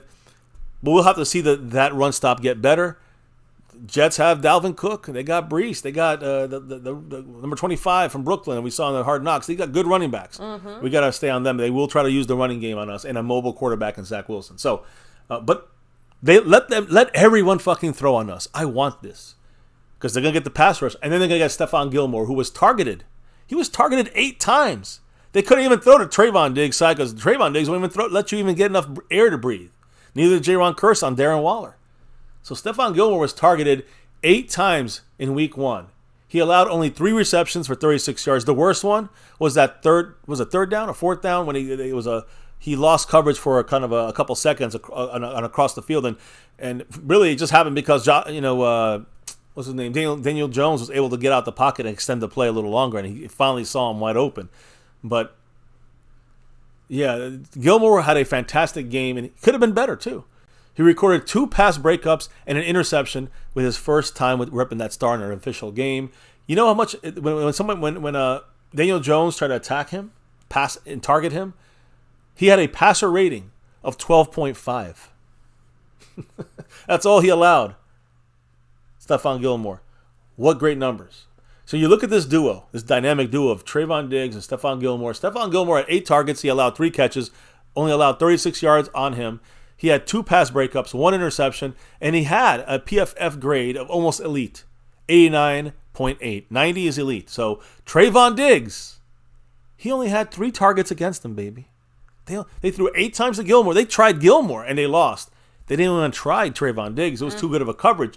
He only allowed, out of his 3 targets, he did allow 2 catches, and he allowed 26 yards. He had 1 pass breakup. He forced a fumble, and that was the big play he gave up. Diggs gave up the big play and punched that ball out. He also knocked the ball out of Barkley's hands across the field there. I think Bland was about to get him. So, and again, Trayvon Diggs had a very good grade of an 81.5 as well. So both these guys had, listen, this to me, I thought beforehand is the best cornerback duo. These 2 guys had the best PFF analytics in the NFL on the same team. So we did have the best cornerback duo in the NFL. And I think Bland is on this list too. So let's bring the trio in. I'm going to talk about Bland now, baby, because, and then I'm done with the defense, except for Dan Quinn. But listen to this, my love. No one in the NFL has more interceptions than DaRon Bland since he's entered the NFL. DaRon Bland last year from Fresno State, a rookie. We talked about him since, January, February. Thank you, Tyrone Church. But we loved him from back then before the draft. And we loved when he got him a little early, I thought, but it's perfect. It's maybe a little too late because he had 6 interceptions since the start of the 2022 season when he was drafted. And he's tied for the most in the NFL right now. Not rookies, everyone. DaRon Bland, 6 interceptions. Micah Fitzpatrick from Pittsburgh, 6 interceptions since that same time frame. C.J. Gardner-Johnson, 6 interceptions in that time frame. Since 2020, 22, 23. Justin Simmons with 6 from Denver. And Rick Woolen, also from Seattle, with 6. What am I trying to say? I'm trying to say, we got one of the best cornerback guys in the league. Now, you can say, look, he was lucky. It bounced up in the air. I mean, last year he had some interceptions well earned. But my point is, he's number one. He's turning into one of the best day 3 picks in recent memory for the Cowboys. I would add Donovan Wilson on there, who was drafted in the 6th round. True. So he's also there to me. But I mean, Dak goes without question. Oh yeah, day 3, of course, Dak as well. But more recent. I'm talking even more recent than Dak. Donovan Wilson was about 4 or 5 years ago. And yeah, even more recent than that is DaRon Bland 2 years ago. Last year. So yeah, he's the newest of the explosive ones. For sure. And another thing is this: a lot of people are saying this about DaRon Bland. They're saying that it was luck. They're trying to discredit his ability to get picks. Let's say he's not that good. He's just right place, right time. You know what? It's not luck. He has a nose for the ball. It's natural to instinct that he's always around the ball. So to me, that's what makes a defensive back, a cornerback like DaRon Bland, very good. He's in the right place at the right time. And listen, if it happens once, whatever. But it happens 1, 2, 3, 6, 7, 8 times. Is that just good luck, or is that he's got something to him to get into that ball? To me, DaRon Bland's always making plays. You can't just teach that. It's just the way it is. And I think that's the thing with DaRon Bland. I think that he is in a great situation with some great coverage guys and great defensive front that puts it in even makes him. That's where it makes him look better. It makes everyone look better in the sense of Trayvon Diggs, Stephon Gilmore, and DaRon Bland, and anybody else, Jordan Lewis, and anybody else who comes on here. It makes them look better. You know why? Because the pass rush is going to make that secondary look even that much better. So, Cowboys defensive coordinator Dan Quinn, he actually spoke today about the game and had a couple comments regarding the hat he wore. The New York NYPD hat he wore. He wore it last night, and he wore it again for his press conference. He said, quote, "I wanted to have one more day in it. We were grateful for the Giants and us to be able to have these hats on a game day just because I think it's such an important thing that we never forget. Not just for families that lost loved ones, but I also think about a lot of the first responders who didn't blink. They ran into a building to make the ultimate sacrifice, and I think a lot about that." So again, obviously great words there by Dan Quinn. Then he talked about the game a little more. He said that when he looked at the film again, counted 2 and only 2 missed tackles by the Cowboy defense. He said it was a great opening start to build upon. Only 2 missed tackles. So that's not just about the Giants, that's not the Giants just like doing, just like just falling down or making mistakes. It's also about us being able to do the fundamentals and get these guys down and tackle them. It goes wet, so obviously it's gonna change things. So, anyways, Dan Quinn also was very impressed, like I was hoping we would be, about Osa Odigizua last night, and again able to adapt that approach to kind of like always in mid play. Keep attacking the opposing offense. He said, quote, "He's putting the whole package together." I love this. Now, again, he kind of wrapped up the game talk here with, quote, "We know for damn sure one game doesn't define a season," end quote. And that's something that we all have to think about, right? Mm-hmm. We all have to remember that yes, we destroyed the Giants, but that game's over.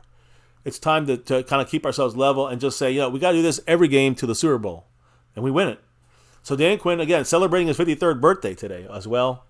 Happy birthday to Dan Quinn. He's 53 years old, but he said the defense gave him a present by their performances on Sunday against the Giants. He said, quote, "That was about as good as a performance you can get to get it started. Nothing wrong with being 35 again." Of course, he's not 35. He just flipped the numbers there. But anyways, there you go. Dan Quinn kind of laying down the facts there. Micah Parsons, he spoke after the game. And he also spoke today while playing a game, football game. Yeah. So let me explain real quick. Micah Parsons said this. By the way, on EA Madden NFL is where he was. And, Micah, 6:30 p.m. Eastern, was on this live stream. And he said he didn't think the Giants should have kept Daniel Jones in there towards the end of that fourth quarter when it was a 40-0 blowout, right? He said, quote, they should have protected him. I agree. And I agree, too. And then he also said about the Cowboy team, he said, quote, Cowboys Nation, you better buckle up and get ready because this is going to the Super Bowl. I want to see it to believe it. I really, really hope so. But I believe in Micah's words. I do got to say, he does something about that. It makes you believe it. So, yeah. Now, that's all I have from Micah from today, baby. But what did you have from Micah from yesterday? I know he spoke after the game. One of the players of the game without question, I would say, right? Mm-hmm. So take the mic, baby, and let us know as we watch some great highlights from Micah from last year when he was a little slower. So Micah, as far as the statement that the Cowboys defense made last night, he said, I think we're making a statement that we've been trying to make. We're the best defense in the National Football League. That's a high level of confidence, right? Yeah. Micah Parsons also said that, I believe, we played like one of those championship defenses. The turnovers, the relentlessness, the effort by all 11, even the guys that came in the fourth quarter and helped finish the shutout. All across the board, I think everyone is locked in and committed to this team. Yeah, I mean, it seemed like it that night one, right? Mm-hmm. So, Micah Parsons also said, I think we're making a statement that we've been trying to make. We're the best defense in the National Football League. Facts. All facts. All facts. So, Mike also said that we stayed on them. We didn't let them breathe. We smothered them. That's what it felt like watching it, right? Mm-hmm. Let's be real. He also threw in there, I said it before anybody. I said I can't wait to get to New York. I already knew it was coming. When preparation meets expectations, I don't think there's anyone that can beat it. So, and as far as, how do you think you did kind of individually or whatever, he said, I came out of the game healthy. I feel good, and I get to go against the great Aaron Rodgers next week. Oh, man, that didn't last long. Comment aged like milk. Yeah, damn. Oof. But, Micah, I'm glad you're feeling excited at least. Right? Any other defensive guys speak, or is still Micah in the house? No, Micah obviously spoke, but we also heard a little bit from DeMarcus Lawrence. Oh. He was asked, do you feel like the Cowboys made a statement? He said, that's for y'all to write. Only thing we do is go out there and play the game. If y'all feel like a statement was made, go ahead and put that mug on the front page, bold letters. Ooh. I definitely feel like we did our job to the maximum of our ability, and I feel like we can still learn and get better from it. I 1,000% agree, DeMarcus Lawrence, and those are the things that I want to build upon there. And I know I know DeMarcus talks a lot of shit, but this game they all backed it up, and I love it. And they can tell all the shit they want when they can do this. With the Giants team, you can say whatever you want after that performance. Yeah. So. Give me a second here, guys. But yes, he was not the only defensive player who spoke because we actually heard quite a bit from CJ Goodwin, Juan Thomas, and our new guy, Noah Iggy. So I'm going to be cycling through kind of back and forth between them because they're all talking on the same thing. Is it that special teams play? Yes, it is. I do want to say as you go to special teams, and I'll get these guys off here for a second. I'll get Micah off here. But actually, let me just quickly say one quick thing here when Bones spoke, baby. Go ahead. John Fossil, our special teams coordinator, he said that Brandon Aubrey is a weapon. Yeah, he said that. Sudden change situation on the PAT miss after special teams touchdown. It kind of basically what I'm trying to say is that he lined up and was, quote, standing there for about 12 seconds before we were ready to snap the ball. He said that's a good lesson for pace. I think he got thrown off there on that kick. And he said he made the adjustment after that, right afterwards. Like, literally, he kicked again, 3 minutes later? We got the pick six. And 5 minutes later. And then he made the adjustment, made every single one after that. But then talking about the play you're going to talk about, and the three guys we're talking about and that are important here, the guy who blocked that kick, right, Juan Thomas. And the guy who was talking to him and setting things up there on that kick, which was C.J. Goodwin. And the guy who was returning the kick for the touchdown, the newest Cowboy, number 19, Iggy.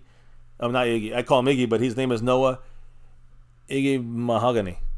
I'm going to say as much. I got to get his name down somehow. But special teams coach John Fossil said that he prayed throughout last season that safety Wanye Thomas would not get poached from the practice squad. That's what he said. Yeah, he didn't want. He was afraid that the whole year last year, the Cowboys really liked him and kept him on that practice squad. He didn't want him to get poached. He knew they kept his talent pretty under wraps. Yeah, they definitely did. They didn't say much about him. So basically, he knew that in 2022 training camp, he said, "quote We got ourselves a guy." And I think when you look at it from his perspective, it's not really, to me, it's what Wanye Thomas did on the field on defense. But of course, you can't forget about what he did on special teams and blocking that kick. And again, this is what I think he saw is his special teams play.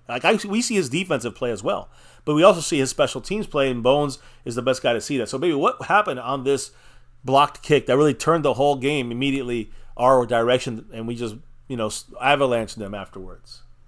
Goodwin said, "We play these guys every year, twice a year. It's hard to get it from the outside. Your timing has to be right, and their timing has to be slow. But the inside guy, as long as I do my job outside, the inside guy, especially with, Bones, teaching us what I do, I knew that second step, jump, fourth step, jump. Then Thomas had an opportunity, a better opportunity than I do to block it, so he did exactly what we told him to do, man. Yeah. Whew. I'm trying to draw the wing off of me. The inside guy for the Giants that's supposed to be blocking him, if he doesn't do a good job putting an arm out, or if Wanye can put his arm down, then that frees him up, and it worked out perfectly." So CJ Goodwin set him up to succeed on that play. Is that what I'm hearing? Yes, it is. So, and Noah Iggy, he said, "I saw the ball, I picked it up, and I started running." And he stayed in bounds, which is great. He said, "While I was running, I actually couldn't believe it was happening in that time." God is good. When you put yourself in the right situation and do what your coaches tell you to do, stuff like that happens. All coached by John Fossil there. Yep. So, and again, Goodwin gave Wanye a crap ton of praise, saying he's a great player. You're starting to see flashes now, but when he's going to put it together, he's going to be a really, really, really big player in this league. He did it, and it worked. It changed the game, really. So it did. And then Thomas also threw out there, "First of all, before I even talk, I want to give a shout out. CJ Goodwin is the reason I got it. We were going through that in the walkthrough a couple hours before the opening game, and he told me it's going to be open. He was just teaching me, once you jump, get over, blah, blah, blah. But I listened to my vets, and that's how it happened." Ooh, so thank you it. to him for telling me that stuff. Damn, so it's CJ Goodwin's, leadership, mentorship there. I tell you how important CJ Goodwin is. We're never going to let him go. We're going to let Calvin Joseph go. CJ Goodwin's always been our special teams ace. I think McCarthy said he wanted him to make a Pro Bowl for CJ Goodwin. He might deserve it after all this stuff we're hearing from behind the scenes. So, So towards the end zone with Iggy, he walked in with them. They were walking together, celebrating about the 15-yard line as they're running in. I loved it. Yeah, the and camaraderie Thomas, is great. Basically saying, I saw Noah, so I was just trying to block the next man. He did a good job. Knocked the guy down. They both went down, but Wanye knocked him down. Good job blocking and sprung him for the touchdown. He said, I'm proud of Noah, too. Noah has been through a lot. To come in and score his first touchdown, it's huge. That's awesome. That's what a way to welcome you into that navy blue silver and that star over everything. Love it. Everything is bigger in Texas, right? So, the final comment here by Iggy, right? He said, "I feel like it's very important. It doesn't get talked about like offense and defense, but that's part of the team." And by what? He means special teams, right? He said, we made plays today. It can shift the entire game. Truth. You never really know what happens, and it's really the small things that really matter. Special teams plays an important role on the overall score of the game. As many people would like to say, it's not just offense and defense. Today happened. Special teams can make plays any single day, but it happened today. I mean, you must love those quotes there, because you look at Super Bowls and special teams, the difference sometimes is literally the kicker or onside kick or return. Special teams does determine a game most of the time. So John Fossil, major important player, important coach for us. Bones doing his thing out there. Wow. So we talked defense. We talked special teams, but I think you're done with the defensive players, right? Because we're going to talk some offense now, baby. We're going to quickly go through some numbers.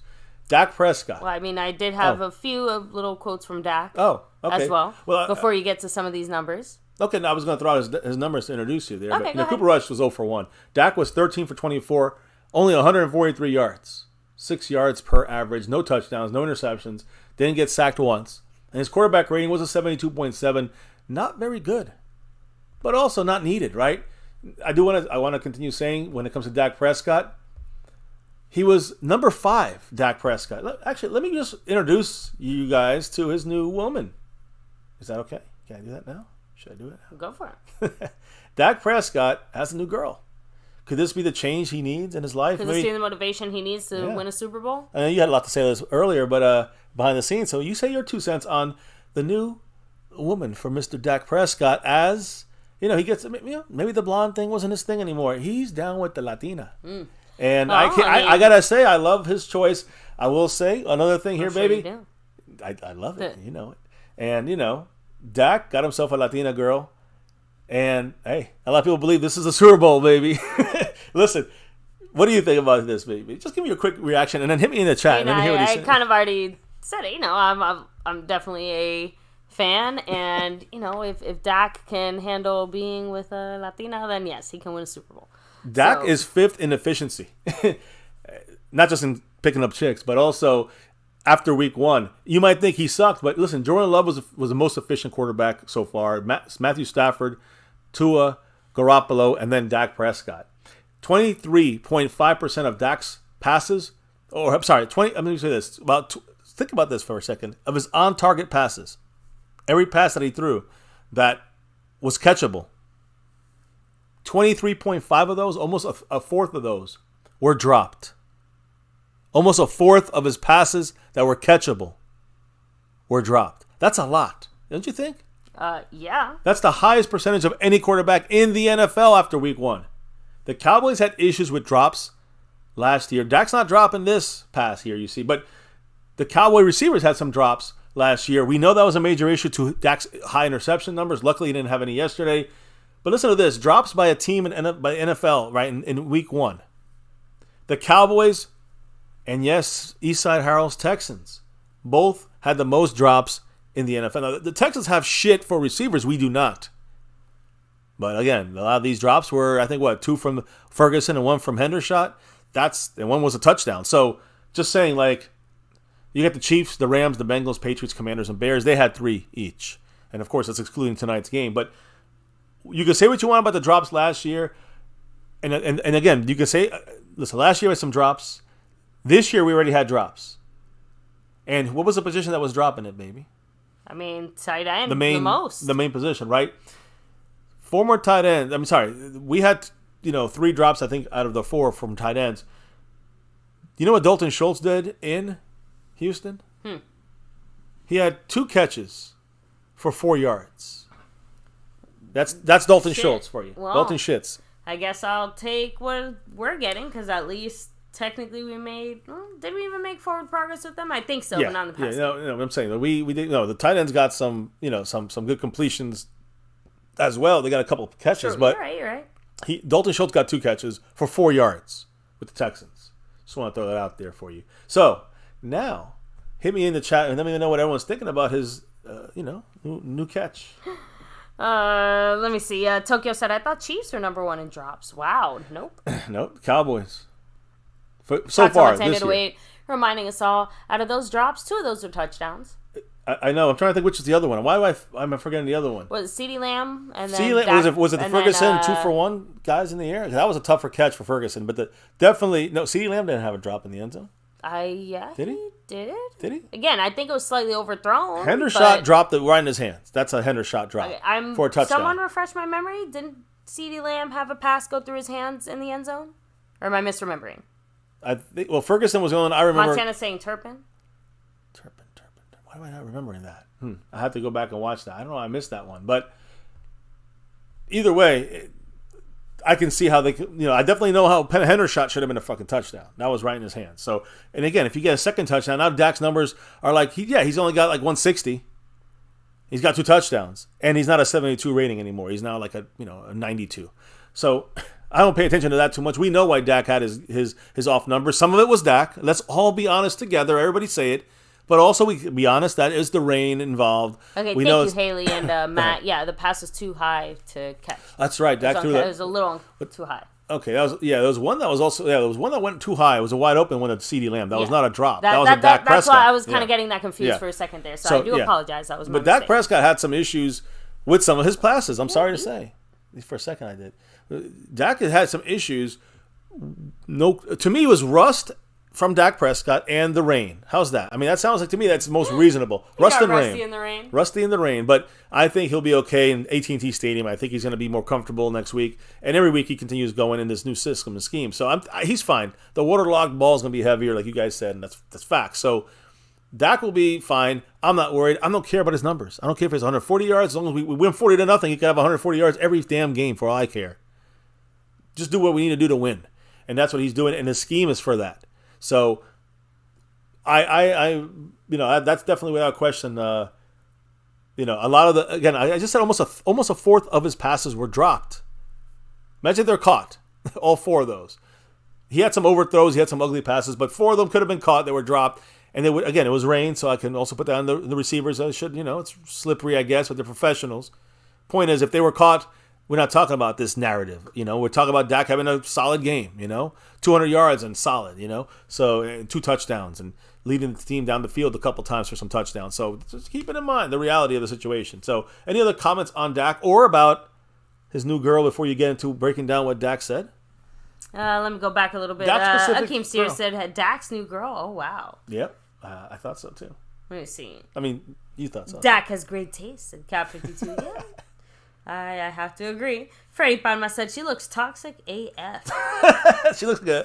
He also said Dak better be playing the game right on and off the field.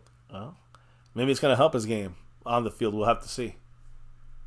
Well, let's see. One thing at a time, right? Let me see.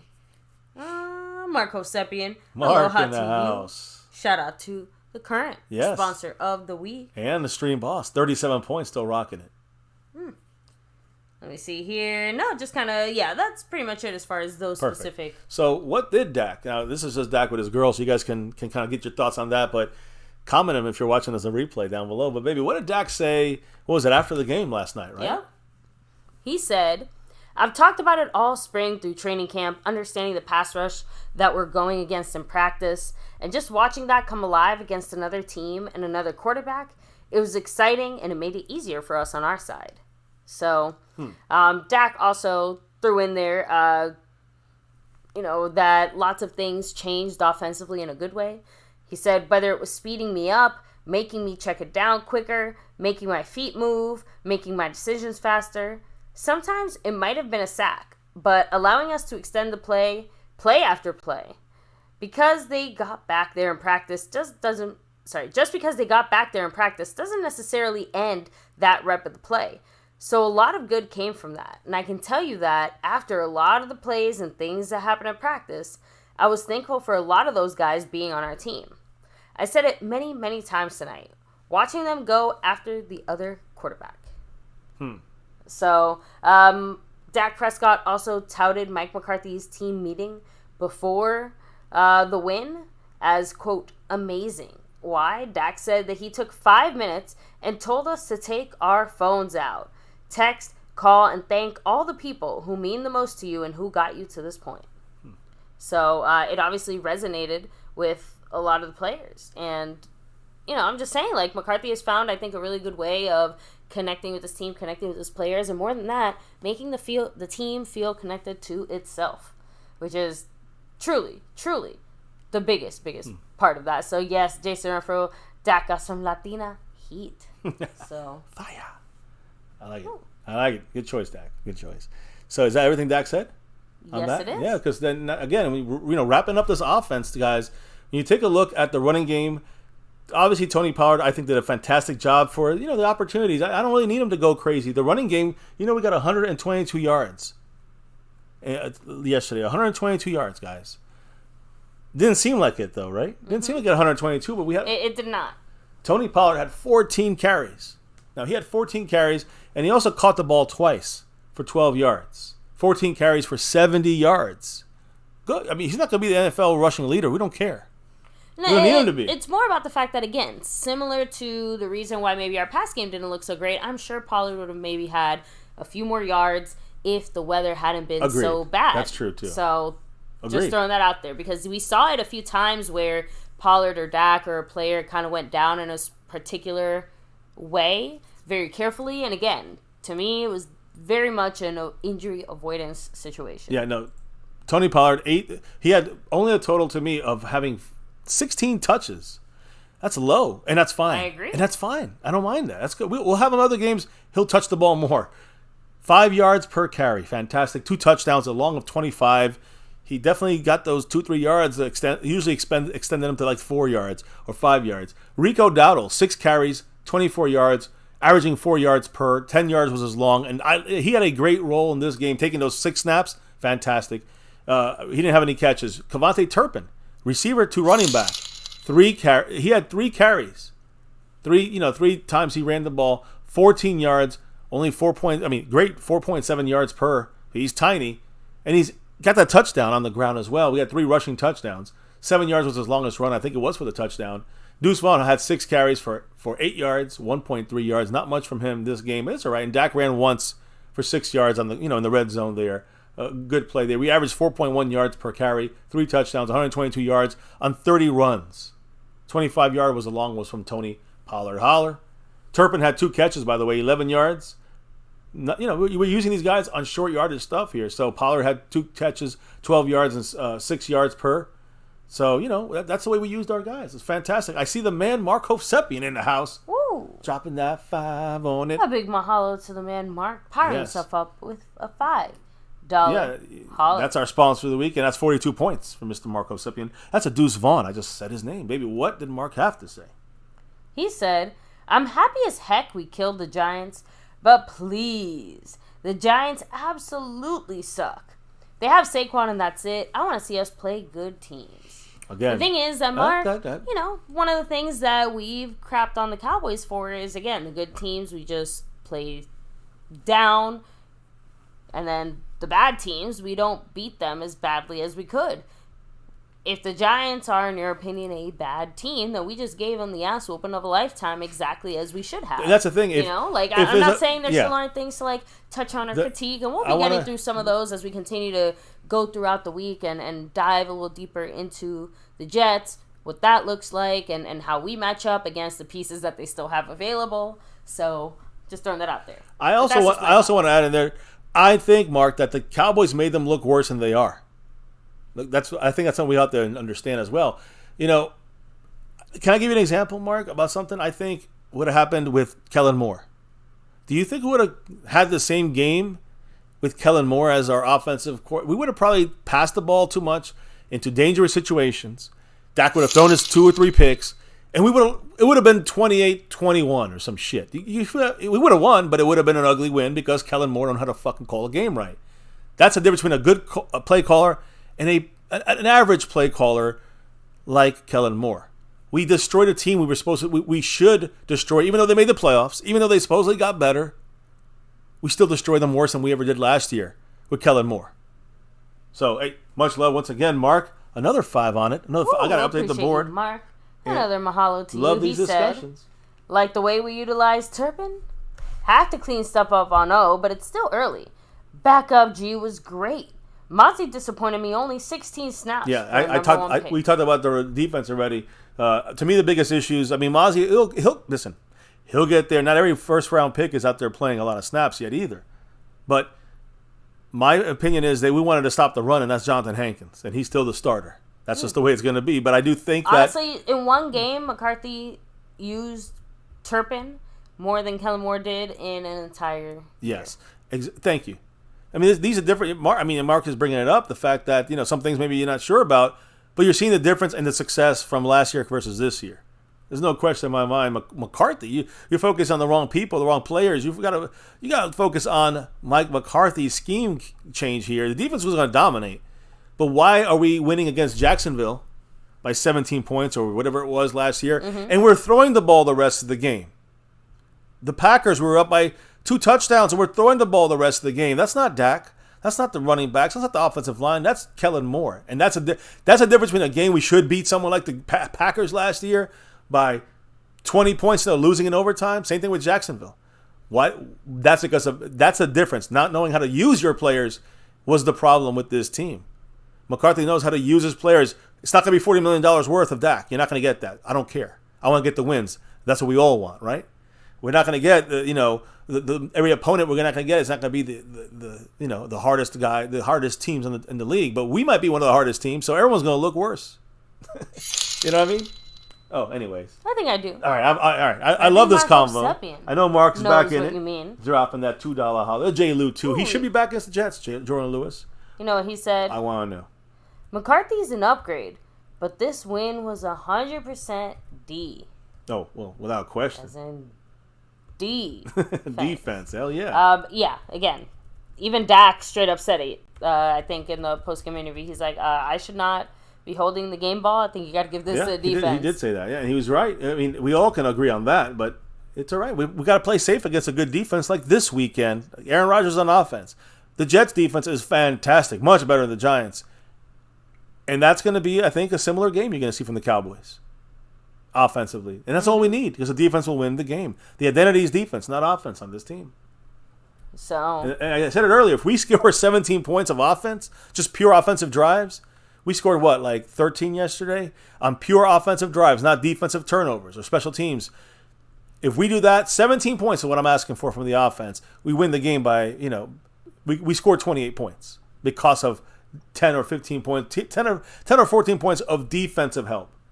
Defensive points, special team, whatever else. I don't care if it's a return, a block. I don't care if it's an interception, pick six, or a lot of times the short fields is what I'm talking about, where it's a defensive touchdown, even if the offense scores from 8 yards out. The defensive turnover made it happen. Aaron Rodgers is expected to be out for the rest of the season with an Achilles injury, torn Achilles to be specific, but it's going to be official tomorrow. We're still waiting for MRI confirmation. We still don't technically 100% know.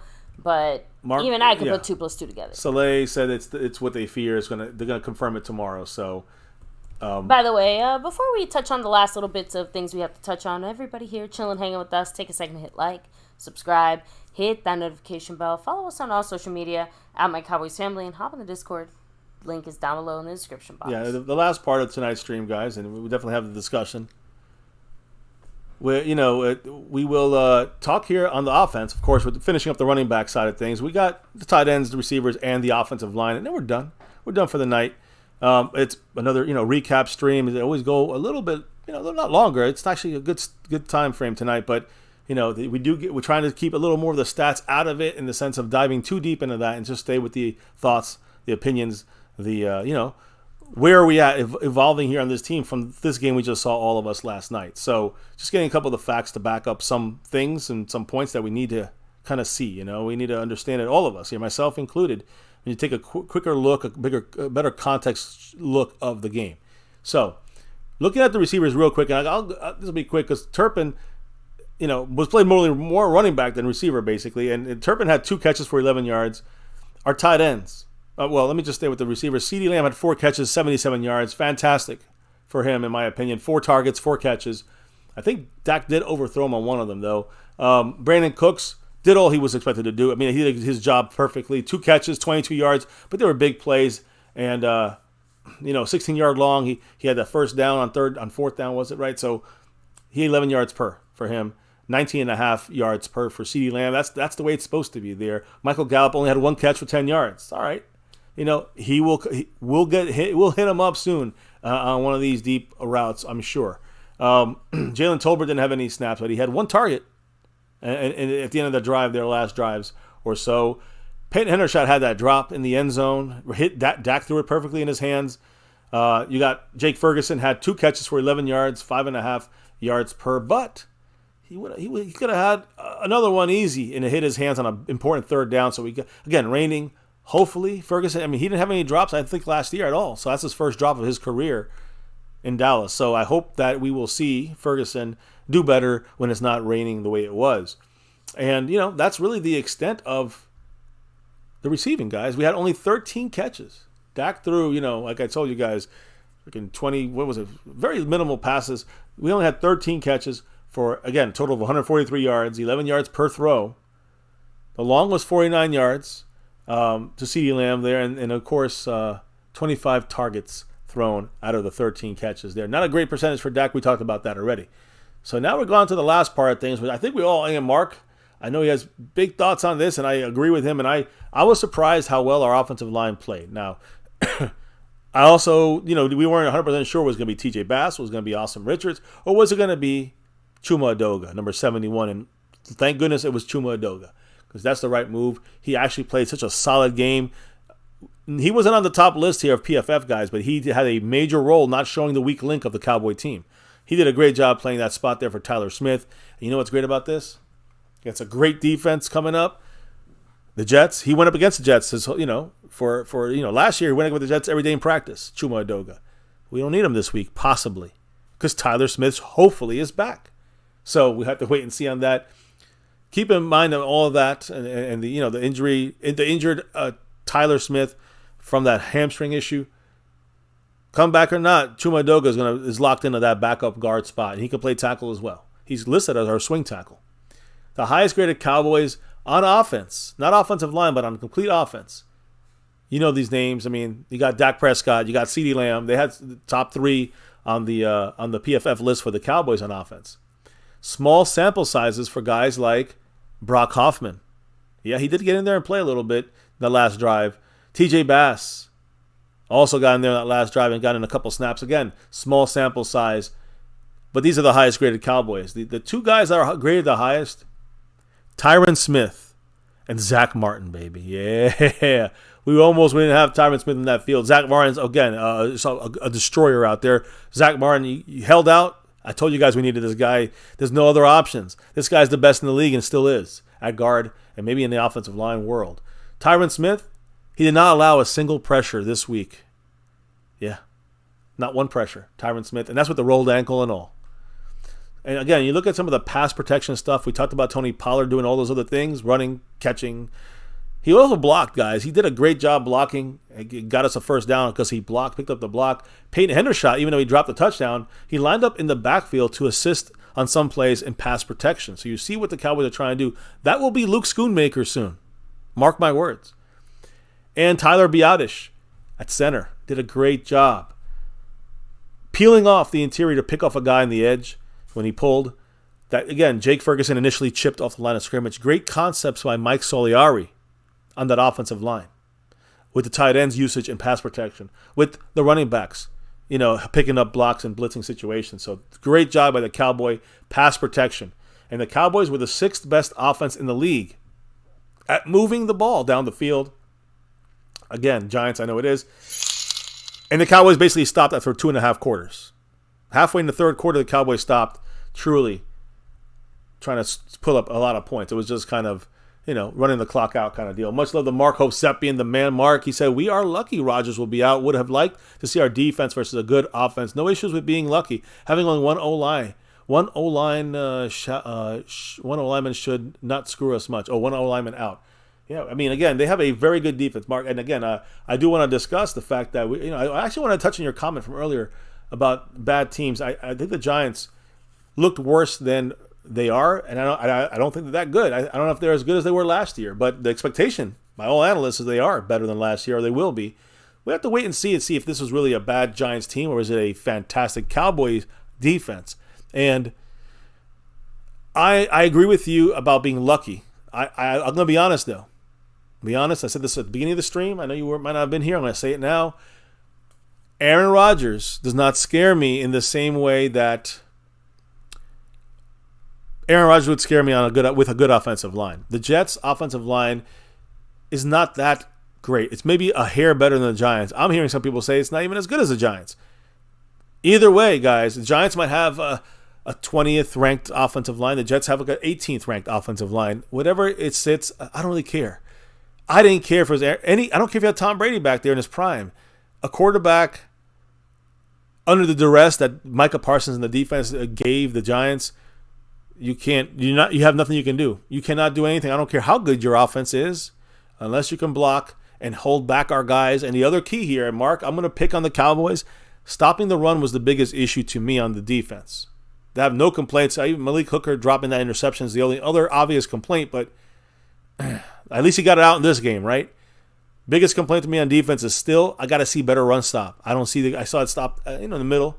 I like the adjustment by Dan Quinn and moving Marquise Bell and others in there. Wanye Thomas did a good job, so I like that, and that's against a good damn running back in Saquon Barkley. But Dan Quinn's scheme was great, and we got them completely out of their game and started to, of course, get a lead. Then you have to throw. Game over. We win. So we got to stop the run better, and we got to make sure we get all the interceptions we can get. And offensively, I think Dak was rusty. I think Dak, has to have better games. I think it was also rainy. It's, I'm sure it was a problem throwing the ball for both quarterbacks.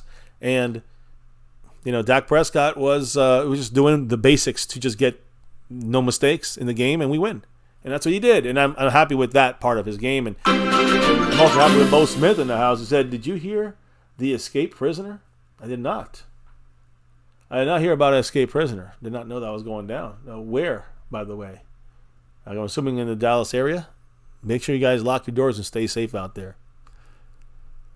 There you go. See, that's the thing there. Haley said, Giants and Jets O-line look similar. And I agree. Again, I'm just going on one game, but I think that's the biggest issue. So if the Jets have to throw, the game's over. And I stress over with the stress on the over. So I do believe that. But Delaware, okay, well, stay safe out there in Delaware.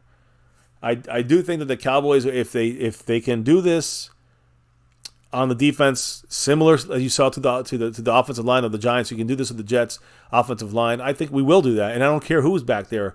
So Zach Wilson will probably be the quarterback. I hope Aaron Rodgers can play somehow. I hope it's not torn Achilles, but if it is, and Zach Wilson, I think the biggest thing about Zach Wilson is his mobility. I think that's probably the biggest difference and the issue you can see between him and not Daniel Jones. He's mobile. But he's like mobile like Josh Allen. Zach Wilson's a little more mobile and can extend plays, but it's only so mobile you can be, guys. There's nobody going to be able to outrun Micah Parsons in this defense. It's just not going to happen too often. So they throw the ball, we win the game. We stop the run, we win the game. And if we don't make mistakes on offense, we win the game. I'm not trying to be cocky. I'm being honest.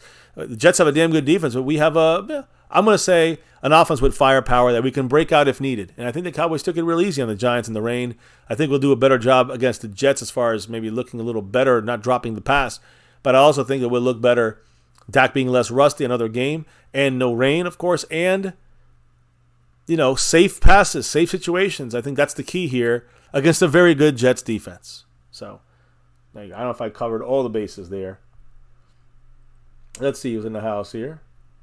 Dwayne Broussard. All I'm hearing from the so-called experts is how bad the Giants are to discredit the victory. I know you can't win, so I understand that already, but the Giants to me was a team that had a lot of high expectations. And, those things can be shattered after a game or two, right? So I do think that the Cowboys special teams caused this game to kind of take a snowball effect on the Giants. And after that block kick, it really was demoralizing for them. And then 3 plays later, it's the pick six. I mean, how can you even, I don't know. I mean, maybe not 3 plays later. It was like maybe 2 drives later. But at that point, what can you do? I mean, Cowboys put up 3 points and it was 9-0, and then they just continued going, the Avalanche. So that's all it was, man. That's all I think it is. Let's see here. Now, I'm looking at the chat here, guys. I'm wrapping this thing up tonight. Appreciate everybody here wrapping up on the recap with us. Bo Smith, El Fuego. Jason Renfro. Shaquille Oatmeal. Bo Smith, Cat 52. Dwayne Broussard. Appreciate everybody here so far. I'm going through some of the comments and thoughts. Haley 94 Ware, thank you for that Giants and Jets O-line comparison. We're going to talk about that this week because if we can dominate any offensive, forget the Jets, any offensive line, all we got to do is we got to make sure we stop the run. We'll dominate the rest of the game that way by pass rush, and the offense will make mistakes. That's all I'm asking for. Give me 17 points a game from the offense, and let the defense get you the ball back in short field. Let the defense, maybe get lucky and get a touchdown on defense or whatever it may be, but hey, let the defense do the rest. We'll get into the defense will give us 2 or 3 short fields per game. That's all. That's all I got to say. That's going to be 9 more points at least, 21 points at most. So you add 17 plus 21, you got blowout. You got this score. So Let's see here. Cat 52 said Jets been after Zach Martin for years. Yeah, they do love him, right? Because I chalked them on 10-8-08. Aaron Rodgers looking good. The O-line is worse. Exactly. That's the biggest issue is their offensive line. You never want to come and play the Cowboys and say, what's our biggest issue against the Cowboys? Let me think. Our biggest issue in the NFL for our team is the offensive line issues. If you're playing the Cowboys, you're fucked.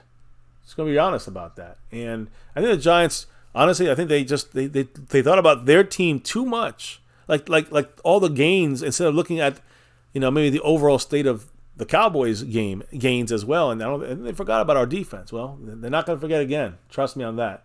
And Fuego said Diggs will have 3 interceptions this week. Parsons will have 6 sacks. There's a lot of great numbers in there. I don't know about all that. Aaron Rodgers is injured, and the probability is out for the year. Flash flood warning for the tears of the Giants fans to Jason Renfro. Thank you, Shaquille. They do look good out there. I'm still a little shaky about quarterback. I'm sorry, not quarterback.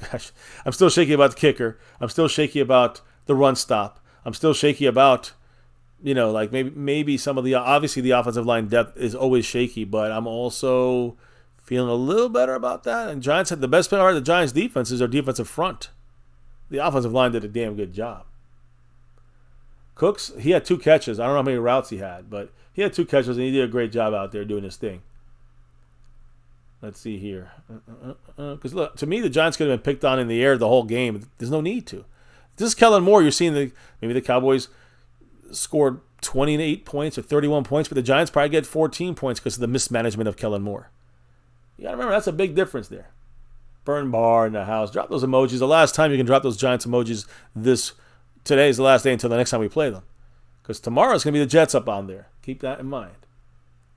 El Fuego, Haley 94, Ware, Stephen White, Burn Bar. Cab 52 dropping that 1, 2, 3, 4, 5 on it right there. Much love to Cab 52 in the house.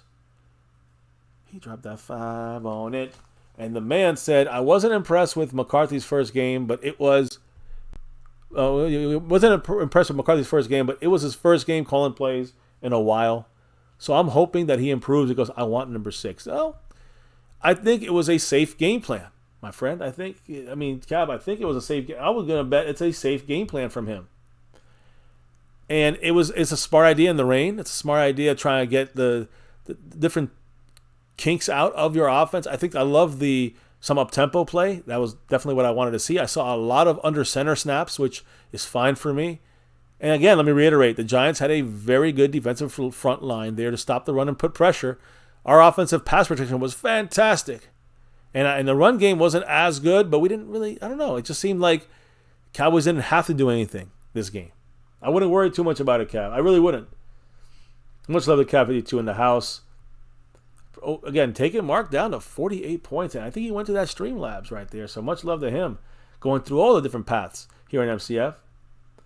Still have a battle going on between SnugX and Skeptical Fan. Whoever drops the next Cash App out of those two gets the Cash App crown. Just going to leave it there. Burn Bar said Rodgers is overrated. I think he's great, but I think with the offensive line he was going to have a bad day against the Cowboys. And the thing about Aaron Rodgers, he ain't mobile. He's tricky about getting the sacks, but he gets out of sacks and he can move around. But he's not like he doesn't have the mobility of someone like a Zach Wilson, who just gets out there and uses more of the speed. So based on that, that could change maybe a little bit of things. But you send a lot of guys that Zach Wilson and Micah and the crew will take his ass down. I can guarantee on that. Azteca Aguilar in the house, just win the game. I know we won the game. We won 40-0, and people are still not impressed. I know Mark is he's maybe more skeptical fan, but I understand that perfection is something that's going to be really not attainable. But in the 90s, I remember thinking that every play was a perfection kind of mindset situation. And, but you also know that we had some wins there of Super Bowls in those years, and there was some proven stuff there. We haven't really got proven stuff in 27 years. And that is why I think this is the best. I got to say this, I feel as a team, and I got to say, even with Romo 2007, and we were, had home field throughout the playoffs, Dak in 2016, home field throughout the playoffs. If we get home field throughout the playoffs, we're gonna go to the Super Bowl. Because this defense is no joke. This team, I think, overall is going to get better on offense throughout the season. And McCarthy's going to get better. Dak's going to get better. Everyone's going to get better. And look, knock on wood, injuries don't kill us. And let's just win games. Every game, keep stacking them. And let them get that 6. That's what I'm thinking about. That's what I'm hoping for. Jason Renfro, Cafe 2, Azteca Aguilar, Marco Seppian. Yeah, Rodgers not going to be in this game. Although I want him in this game. I want Aaron Rodgers in this game. And Fuego said Biadasz made up for a few mistakes. Badass. Dwayne Broussard said we'll be fine. The first game I had, I'm glad we handled our business like we're supposed to. Yes. More games we play, the more we'll figure out how to use our players. Correct. I agree 100% there, Dwayne. Azteca bringing facts. And I talked about this last night. Look at that game in SoFi Stadium. Kellen Moore wanted a shootout versus the Dolphins and lost. Didn't know how to use the defense right. I mean, work with your team. Complement each other. Don't just take over. And taking over is great. You got 30 whatever points, 34 points. They got 36. They beat you. But they also gave the game away because of bad management. You throw in the ball, you don't have to throw the ball so often and stop the clock. You don't have to throw the ball, overdo it, and you're giving the other team a chance to get back in the game if it's tipped in the air. That's what you saw against the Jacksonville Jaguars last year, and Dak Prescott throwing the ball. We were up by 14 and 17 points, and we're sitting there launching the ball. Why? Dak's fault or Kellen Moore's fault? It's 100% Kellen Moore's fault. And decisions, yeah, Dak on the field, but that's Kellen Moore's plays. So that's why I think McCarthy's going to keep this thing reeled in as long as he can. When we need to have a shootout and have Dak take over, every 4 games, I am very confident Dak will win it for us. 1 every 4 games. If we need a win, he'll bring it. But, 3 games, we don't need him because we got the run game or we got the defense or we got whatever out there for us. Burn Bar, El Fuego, Choctaw Montana 808, Jason Renfro. I'm going back as far as I can. That's it. I think I got everybody. I got Marco Seppian when he entered the room. Cafe 2 said, I'm happy with the team and the win, but I don't like McCarthy's play calling and I don't think it was anything special. I agree. It didn't seem too special yet. I think we're waiting for certain things. Maybe the way the Giants played kept us just taking what they were giving us. That's the key of this offense. I mean, it's not going to be flashy, Cab. You're not going to see the Kellen Moore shootout shit. You're going to see, I think, a strategic game plan of just taking what they give us. If they're going to give us the 5 yards every time, make it a boring game and take the 5 yards in the air. If they're going to start covering our receivers more, then take the ground game and just run it more. It's just a matter of taking what they give us. So I'm not worried at all. I think we're in good shape. I love this. And it means that our offense is not going to make dumb mistakes. That means that Dak won't throw interceptions, but it also means the receivers won't drop passes and tip them up in the fucking air and give them easy interceptions. It means that maybe Rico Dowdle, who fumbles a lot, knock on wood, it won't happen, but what if he fumbles, right? Pollard, I'm just saying that you have more chance for mistakes rather than, maybe passing every play, but safe passes every time. Just an idea. And it's not going to happen every single time, of course, but just like throwing a lot more passing than you're used to. That's what I think the Cowboys are going to do. With the passing, the run game is really the short passes. Keep this in mind. We saw a lot of it yesterday. That's why Dak had 143 yards, because short little quick passes is all we needed. And it set up, it worked in complement with the run game, with the blocking, with everybody on that field on offense. And we did good enough to get as many points we needed without, having to take any risks and tips and turnovers on offense. I like that idea because defense is winning this game and every game. Let the defense out there for 60 minutes is going to be enough interceptions and turnovers to give us points, whether it's directly from the defense or indirectly through our offense on a short field. Simple. I don't need any more than that. I'm good with that. Mary Alvarez, much love to you in the house. Have a good night. Jason Renfro, Bo Smith, Cavity 2, Dwayne Broussard, Shaquille Oatmeal. We got El Fuego. Challenge game, he says, is going to be October 8th against the Niners. That's our best team in the first half of the schedule, and the Eagles later on. After our Rams, I say our Rams game we're going to go to here, the whole family, myself, the wife, and the kids. First time for the kids. We're going to go to that Rams game, and after that is a Philly game. So those are the 2 big, tough ones, I think, on the first half of the schedule. Agreed. We should win the rest. I think we should win the rest of the games pretty dominantly.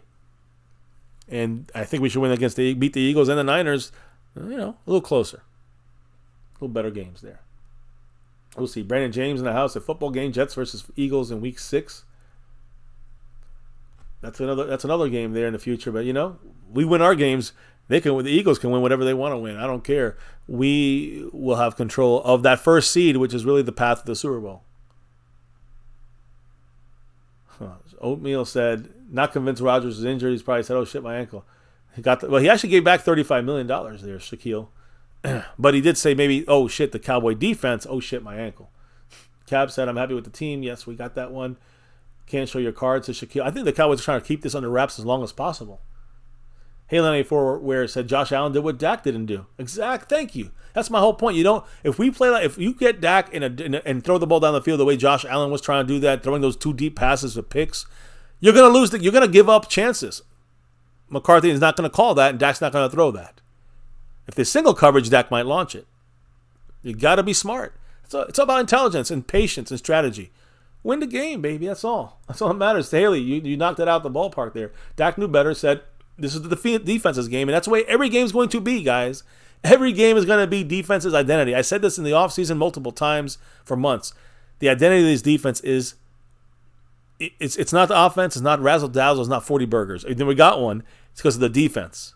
That's the identity of this team. Forget about the 40 burgers. It's great when it happens. I love it, and we all love it, but I don't want anybody thinking that we're going to be scoring like offense. Everyone thinks our offense sucks. Our offense did exactly what we needed it to do. That's all. Jason said, I'm pissed because he kept doing that, costing number 1 seed. Yeah, I know. I hear you. What's up? Question mark. Key with the baseball in the house. What's up? Welcome to the family and go Cowboys. Hit that like, hit subscribe, and hit that notification bell.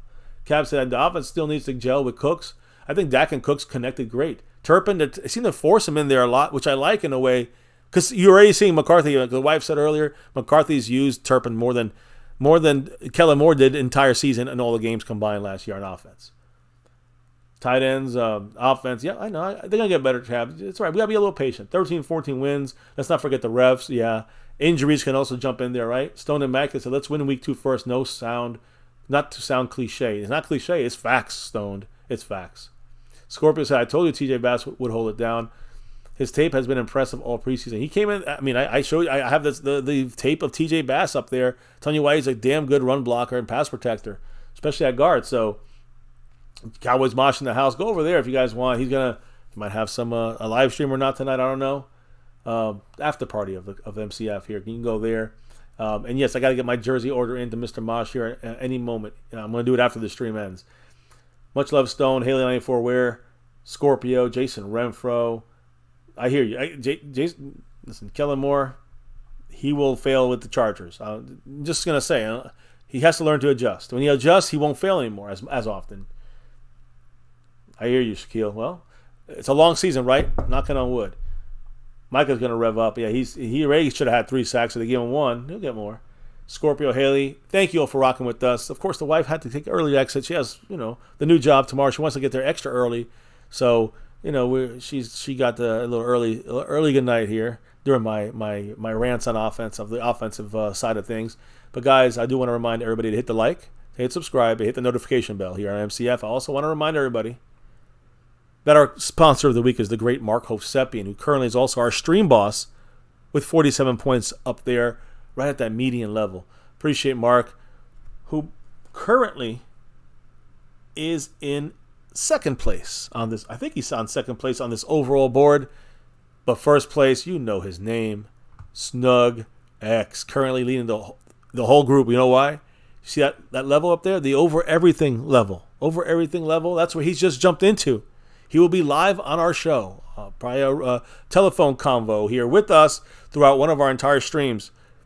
Probably on a Saturday night or whatever night works best for him, but Saturday is usually the best we've worked in the past. So anyway, Saturday nights, one of these Saturday nights this month, you're going to see Mr. Snug X on here giving his ideas and thoughts on our Cowboys. And I'm sure a lot more. Either way, guys, much love to Snug X taking the over everything and the lead currently on that board. Much love to everybody in the house tonight, like Snug X and Captain DCW, who's in that membership, the Navy Blue crew. You got Gloria and Marissa Sparkle in the Cash App, PayPal side of things. Kevin Bilbo as well. Eddie Logan dropping some love. Jangly Echoes dropping some love. Brandon James here dripping one in.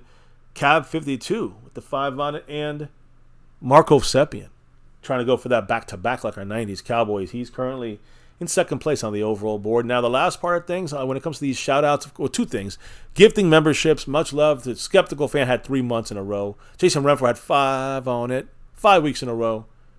But now we have the Lunatic's time. He's got his first week of domination there. Much love to the Lunatic, our gifting champion this week. There's currently no gifting leader. It's empty. So we'll see what happens there. And when it comes to the Cash App side, yes, the Cash App side of things, the king of the Cash App the last 4 weeks has been SnugX. He's in a tie with Skeptical Fan. Still kind of going into overtime. The Bills and Jets went in overtime. We're still in overtime here. Whoever drops the next Cash App specific wins. Skeptical Fan or SnugX, we shall see. The leader right now, though, it is Gloria. I'm sorry, Gloria's in second place on the board, and Mark is in third place on the board. So there you go. Mark's in third. Gloria's in second, and she's in first on the Cash App side. So much love to Gloria. Appreciate you as well. Everybody in the house, drop them if you got them. You know what I mean? Drop those emojis if you got them. Oh, shoot. Cab at 52. Hitting another one. Out of the ballpark with that 5 on it. Let's see what the man said. I got to appreciate you, Cab. Always. You know, he's one of our big winners here multiple times. Pretty sure, right? Jerseys and the whole nine. Mr. Cab 52. I got to get him on that board. He said, we may not agree on everything, but that's how family works. Thank you, MCF and MCW, for all y'all's hard work every single day, and we appreciate you. Go Cowboys. Thank you, Cab. And it is our second job, I guess you can say. It is work, but it's work with passion and love. Yeah, sometimes it gets harder, it gets tough with the internet stuff on our side or YouTube crap, but we love our Cowboys and we love this family that we built here over 6+ years. So thank you, bro. Truly appreciate the words. And, you're on the list here with the rest of the family. Let me make sure I get you on here. In 5th place for Cab 52. Repping the board here with us. All right, so there we go. I'm just trying to fix the board. The wife would be filibustering for me right now, but now you got to hear me clank away at the keyboard for a minute or two as I fix the numbers, fix the board. I could probably do this easier, but I like being involved in this, hands deep, right? And just doing this thing here on the fly. Let's go. So appreciate you guys, Scorpio, Stone Immaculate, Cavity too. Thank you, brother. Appreciate you for all the kind words and everybody out there with the liking of the stream, subscribing to the channel. We're almost at 27,800 family members. It's just insane. We're almost at 30,000 family members. Just old wife and I and you guys. The family's getting bigger. Appreciate you guys again here. Appreciate everybody who dropped the love from above, the support, the comments in the chat. But here on MCF, you know why we do this thing on the nightly, right? In the end. That navy blue, that silver too, and you know it. That star. Right on my hat. That star. From Skeptical Fan's hat, actually. We're repping it now. That star. Over everything. Never forget here, guys. Win, lose, or draw, good, bad, or ugly. We'll always rep that star over everything. And we had a nice, non-ugly. It was ugly for the Giants, but a great game yesterday. I'm ready for the Jets. Bring them on. Tomorrow we're going to take that first look. Start heading towards the Jets matchups and let's break them down here. Can't wait. I mean, I want to do it now, but it's too long of a stream. Guys, have a good night. Thank you all. And here on MCF, here on YouTube for 6+ years, already into our 7th season of doing these live streams and these entire season breakdowns. As always, never forget that here, now, and forever. Say it with us. Say it loud and say it proud. Go Cowboys! Let's get that 6 and beyond. Guys, thank you for dropping the knowledge in the chat all night long. I see Chappelle Hannon here at the last second jumping in. Hit that like, hit subscribe, hit that bell. Thank you for dropping your knowledge in the chat all night long, and I truly appreciate the drops of love from above. Kicking off a new week here in MCF. We still got some loose ends on the Cash App side. We'll see what happens. But guys, thank you on that side and all sides of things.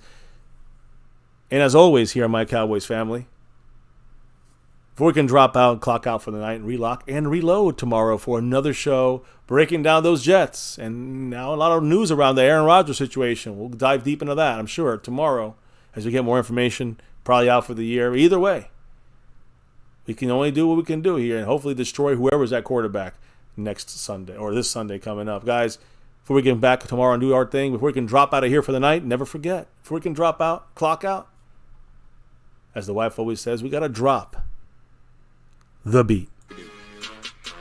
Oh, yeah. Beats dropped, guys. It's a wrap here in My Cowboys Family, and have a good night. Steve S., get over there and mosh this if you want a good ass beating. You know you're going to get your ass kicked. Steve S., calm down. Guys, have a good night. Stay safe out there, man. Hey, a great victory Monday, but I'm not even thinking about I'm thinking about the Jets. Maybe most of America is thinking about the Jets that like football right now because of what happened to Aaron Rodgers. We're thinking about it a little more than everyone else because you can see here, what happened tonight on Monday Night Football to the Jets and Aaron Rodgers, bottom right there. Number 8's probably gone for the entire 2023 season. So that means Zach Wilson. That means Micah's going to feast on some Zach Wilson this week. In my opinion, it's happening. Or will Trayvon get the pick? Gilmore get another pick. We'll see. We're going to break it down all starting tomorrow right here on MCF, where it's always about that navy blue, that silver too, and yes, that star always over everything. Never, ever forget the number one thing right here on my Cowboys family. Much love to everyone. Have a good night. Stay safe.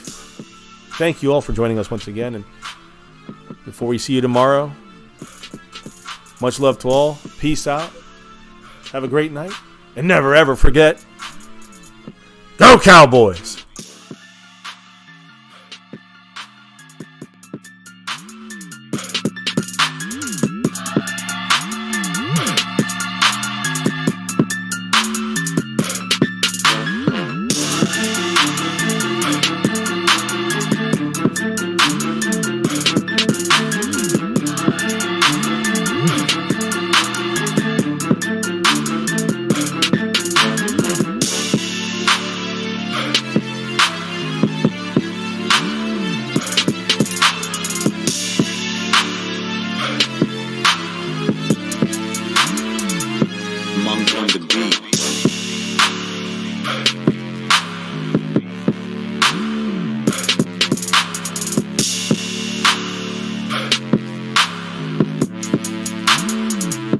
Monk on the beat.